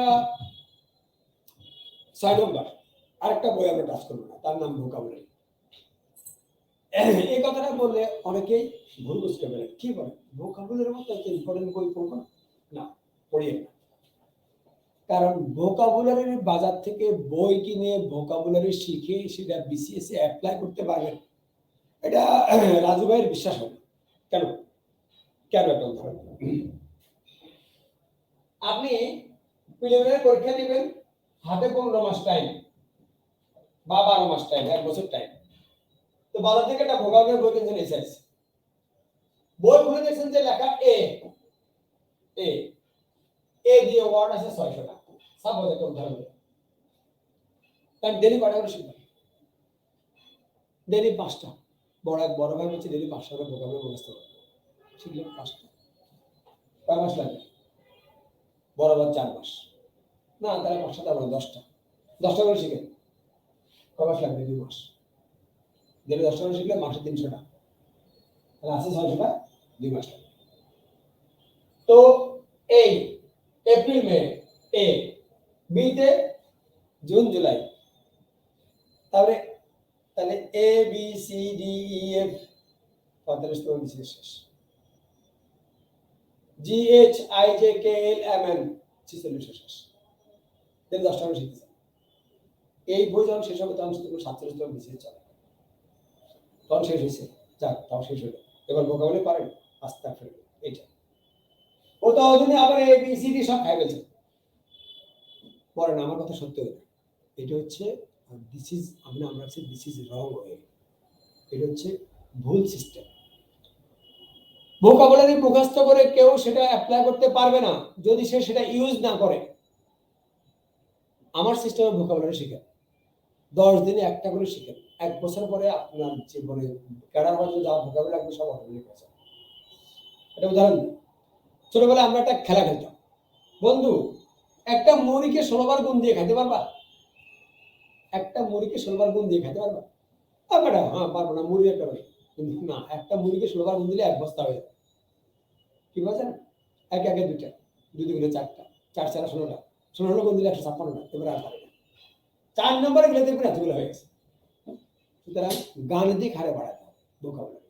আপনি প্রথম 10 দিনে একটা শিখবেন, পরে 1 মাস পরে দেখবেন প্রতিদিন একটা, 3 মাস পরে দেখবেন ডেলি 3-4টা, 6 মাস পরে দেখবেন ডেলি 5-7টা, আর 1 বছর পরে দেখবেন একটা পুরো কলাম পড়ে বলছেন ডেলিশের পেপার থেকে, কিন্তু একটা ওয়ার্ড সমস্যা হচ্ছে না। আমি বলছি আজ 1 এপ্রিল 2022, 1 এপ্রিল 2023, আগামী বছরের আজকের দিনে ডেইলি স্টার পত্রিকার যে পত্রিকাটা প্রকাশিত হবে সেই পত্রিকার 8 নম্বর পাতায় গিয়ে এডিটোরিয়াল কলামের যদি একটা কলাম বা একটা পাতা যদি আপনি ডিকশনারি ছাড়া পড়তে পারেন, তা আমি রাজু ভাই বলছি বিসিএস ক্যাডার হওয়ার জন্য যত ভোকাবুলারি আপনার লাগবে সব সেটা হয়ে গেছে। এটা একটা রং ওয়ে, এই সিস্টেমে আপনি বিসিএস ভোকাবুলারি কভার করতে পারবেন। এই কাজগুলো অনেক বোরিং, অনেক কি বলে কোনো রেজাল্ট নাই, দেখবেন যে এগুলোতে কোনো, ওখান থেকে শিখলে তো আজকে 10টা শিখলাম একটা, আর ভাই কি বলে কোনো কোনো সফলতার মধ্যেই কি বলে কোনো কোনো কি বলে সফল হতে চাইবেন এমন কোনো কাজে করার সময় আপনি আনন্দ পাবেন, কিন্তু করার পরে। তারপরে একটা উদাহরণ, 40তম বিসিএস ক্যাডার হয়েছে, প্রশাসন পেয়েছে, পুলিশ পেয়েছে, আমরা একজন প্রশ্ন করেন যে ভাই কেমনি ক্যাডার করেন, অনেক কষ্ট করছেন, উনি বলছে কষ্ট তো অনেক করছে ঠিক আছে, কিন্তু এখন মনে নাই কিভাবে কি করছি। দেখেন, সন্তানের মুখ দেখার পর মা তার প্রসব বেদনা ভুলে যায়। মা এত কষ্ট করে বাচ্চারা জন্ম দিচ্ছে মনে থাকে, যখন রেজাল্ট বাচ্চারা দেখে সব ভুলে যায় সাথে সাথে। বিসিএস হচ্ছে একটু একটা জিনিস, আপনি যদি ক্যাডার হবেন সব কষ্ট ভুলে যাবেন। সো এই সকল বিষয় খুব আনন্দ দিয়ে হবে না, একটু কষ্ট করে করতে হবে, মজা পাবেন না আই নো, বাট 1 বছর পরে কাজটা হয়ে যাবে। সুতরাং এই 6টা জিনিস পড়া যাবে না। কি কি আবার বলি, ইংলিশে এমসিকিউ, ম্যাথের এমসিকিউ, জব সলিউশন, ডাইজেস্ট পড়তে বলছি, সব পড়া শেষ হলো লাস্ট মাস, আর কারেন্ট অ্যাফেয়ার্স, ভোকাবুলারি বই। আই হোপ অনেকেরই পড়ার টেবিল খালি হয়ে গেছে, এগুলো বাদ দিন, ধরেন এগুলো সবাই মিলে একটা করে দেখবেন যে পড়ার টেবিল আর কিছু নাই, তার মানে হচ্ছে আপনি নতুন ভুল করতেন। অনেকে আমার দিকে আশা করে যে ভাইয়া দিনে 10 ঘন্টা করে পড়ি কিন্তু পাস হচ্ছে না, দেখে এবার বলো তো কি কি পড়ো, যা বলছে তা তো পড়ার দরকার নাই, সে জানে না। সুতরাং এগুলো রং হয়ে একজন ক্যান্ডিডেট, আমার কথা আমি শেষ করে দিচ্ছি, একজন as a perfect BCS candidate বা একজন বিসিএস ড্রিমার বা একজন প্ল্যানার, যিনি প্ল্যান করে পড়তে গেছেন, আমার প্রত্যেকটা বইয়ের পৃষ্ঠা নিচে দেখবেন লেখা আছে পরিকল্পিত পরিশ্রমীদের সফলতা কামনা করছি, সাফল্য কামনা করছি। তার মানে আমি পরিশ্রমীদের সাফল্য কামনা করছি না, কারণ পরিশ্রম করে গাধা হার্ডওয়ার্ক, গাধা হার্ডওয়ার্ক এই তত্ত্বটা কাজে লাগায়, আর সিংহ কাজে লাগায় স্মার্টলি ওয়ার্ক। সুতরাং আপনি গাধার পরিশ্রম করার দরকার নেই, ডু অর ডাই ট্রাই করার দরকার, ডু বিফোর ডাই ট্রাই করা। 30 বছর বয়স পার হয়ে গেলে বাংলাদেশের প্রেক্ষাপটে আপনি মেয়াদ উত্তীর্ণ প্রার্থী, কোনো কাজে লাগবে না, সার্টিফিকেট অর্জন করছেন তা গলা বেঁধে রাখা লাগবে। সুতরাং আপনি প্ল্যান করে কাজটা করেন, নিজেকে একজন বিসিএস প্রার্থী ভাবেন, প্রিলি প্রার্থী ভাবিয়েন না। যাহা প্রিলি তাহা বিসিএস না, যাহা বিসিএস তাহাই প্রিলি, এই সূত্রতে পড়েন। ডু বিফোর ট্রাই করেন, প্ল্যান করেন, ডিটারমাইন্ড হন, ড্রিম দেখেন, তারপরে পরিকল্পিত প্রস্তুতি নেন। আশা করছি আপনি সফল হবেন। আমার আপনারা যদি আমাকে কোনো কোশ্চেন করতে চান, আমার হাতে 10 মিনিট টাইম, আমি 10 মিনিট হলে আমার 2 ঘন্টা হয়ে যায়। আমি অ্যাকচুয়ালি আর কথা বলতে চাচ্ছি না, এখন আমার দিয়ে অনেক লোক বেড়ে গেছে। তো এই 1517 লেখা আছে পাশে, এটা কি কমেন্ট? হ্যাঁ, তারপরে যদি আমাকে কোনো কোশ্চেন করতে চান করেন। আমি আবারও বলছি, আমাকে ভর্তি বিষয়ে কোনো কোশ্চেন করেন না। ভর্তি বিষয়ে কোনো কোশ্চেন করতে চাইলে আপনি আমার সংশ্লিষ্ট ব্রাঞ্চে ফোন দিতে পারেন, বা আমার পোস্টের সব ডিটেলস দেওয়া থাকে, ব্রাঞ্চের নাম দেওয়া থাকে। আরেকটা কথা আপনাদেরকে বলি, আমরা একটু টাকা বেশি দিই, আপনাদের বুঝুন। আপনাদের আমি ঠিক এখানে দাঁড়ানোর আগে এক ছোট বোন আসছে আমার মেয়েকে পড়াবে, মার্কেটিং একটা সাবজেক্ট পড়াবে, marketing first year second year, সাথে 3 দিন পড়াবে। আমার প্রতিষ্ঠানে সে মেয়েটা পড়ে, আমার মেয়ে এসে এখানে পড়বে, তার কাছে এখানে পড়বে, বাসায় গিয়ে পড়াতে হবে, সাথে 3 দিন। কত চাও? কত 1000 টাকা দিয়ে। তা বলছি, তুমি যে আমার এখানে 1 বছর কোচিং করো, এতগুলো সাবজেক্ট, আমি যদি 12,000 বলি, তুমি বলছো এত টাকা? এটা হচ্ছে বাস্তব। আমি একটা কোচিং সেন্টারে আমার বড় মেয়েকে ইন্টারমিডিয়েট পরীক্ষার সময় 18টা পরীক্ষা দেওয়ার জন্য ভর্তি করাছি, 11,000 টাকা দিচ্ছি। ভাই, আমি 135টা ক্লাস দিব, তারপর হচ্ছে 40-42 পরীক্ষা নিব, এতগুলো শীট দিব, এরপর আপনি বলেন বেশি টাকা। তো কম টাকা যেখানে পড়া সেখানে করেন। ওই যে প্রতি মাসে সাম্প্রতিক একটা পরীক্ষা দিতে পারবেন, খুব ভালো।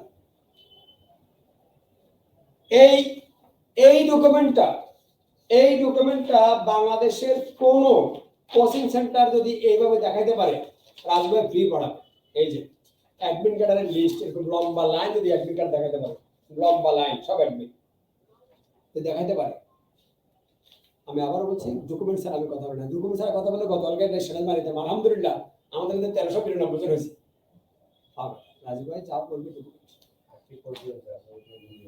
হ্যাঁ হ্যাঁ, এই যে আবার হোয়াটসঅ্যাপে দিয়ে দিচ্ছে, আমি আজকে পোস্ট দেব টোটাল তালিকা দিয়ে। সো যদি প্ল্যান করে পড়তে চান, তাহলে আমার কাছে টাকা বেশি দিয়ে ভর্তি হবে, সেটা যেখানে হবে। আর একটা উদাহরণ দিতে পারি, আপনার একটু হালকা সর্দি জ্বর আসছে, দোকানে গিয়ে বললে হবে যে ভাই একটু মাথাটা বারবার লাগতেছে, কি খাবো? দোকানদার একটা নাফা দিতে। যদি বুকে ব্যথা করে, দোকানদার বলছে ভাই আমি জানি না, ডাক্তারের কাছে গেলে ডাক্তার বলবে টেস্ট করার, কি দেখি কি প্রবলেম। আশা করছি কথার অর্থটা বুঝছি।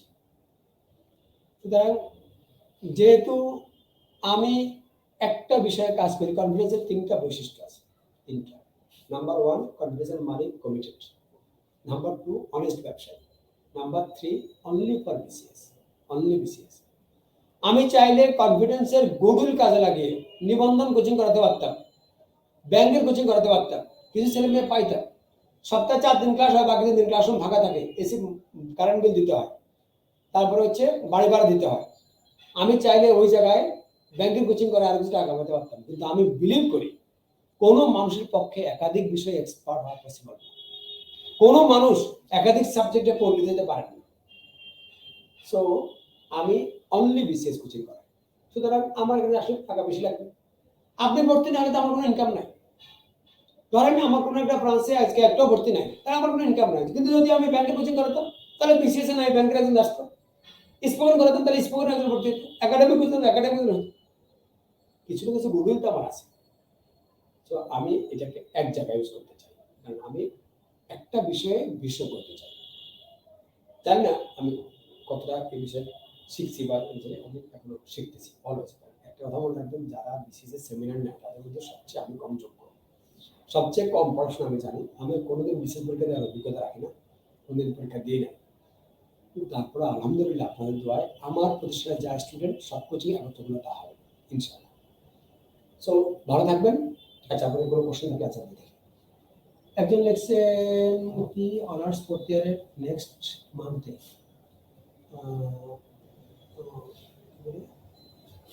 উঠবো, ক্লাস শুরু। আচ্ছা ভাইয়া, একটা এই প্রসঙ্গে একটা কথা বলে রাখি। এখন আমরা ভর্তি করাচ্ছি, টুকটাক কিছু ক্লাসও দিচ্ছি, কিন্তু অ্যাবসলিউটলি বিলিভ করেন, আমাদের এখানে প্রপারলি 45তম বিসিএস এর সার্ভিস প্রপারলি শুরু হবে তাহলে আফটার 44 প্রিলি মানে 1 জুন থেকে। এখন আমরা কিছু ক্লাস দিব, কিছু সাজেশন দিব, কিছু একটা বই আপনাদেরকে গিফট করবো। কি হয়েছে বিসিএস প্রশ্ন ব্যাংক এই বইটা গিফট করবো, ফ্রি দেবো। আরেকটা জিনিস ফ্রি দেবো প্রতি মাসে মাসে, তবে সবাইকে নয়। আমার ডায়লগ আছে, কনফিডেন্সে যারা ভর্তি স্টুডেন্ট যারা ভর্তি হবে তাদের কনফিডেন্সের বই, কনফিডেন্সের শিট, কনফিডেন্সের এক্সামের পড়া, মানে এক্সামের কোশ্চেন নয়, এক্সামের পড়া, কনফিডেন্সের ক্লাস, এর বাইরে ডিকশনারি এবং ইংরেজি পেপার ছাড়া একটা ওয়ার্ডও পড়া লাগবে না।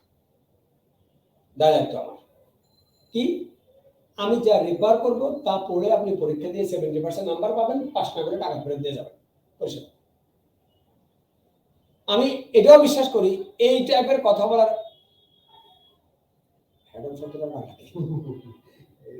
দুঃসাহস কোনো কোচিং এর মালিকের নাই। ভালো থাকবেন, দোয়া করবেন আমার জন্য।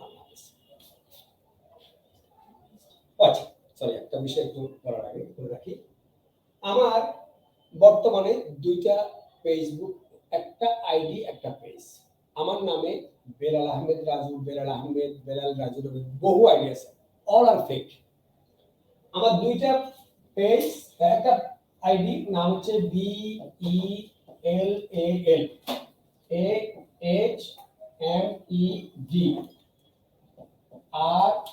BELALAHMEDRAJU, এটা বেলাল আহমেদ রাজু। প্রোফাইল পিকচার দেওয়া আছে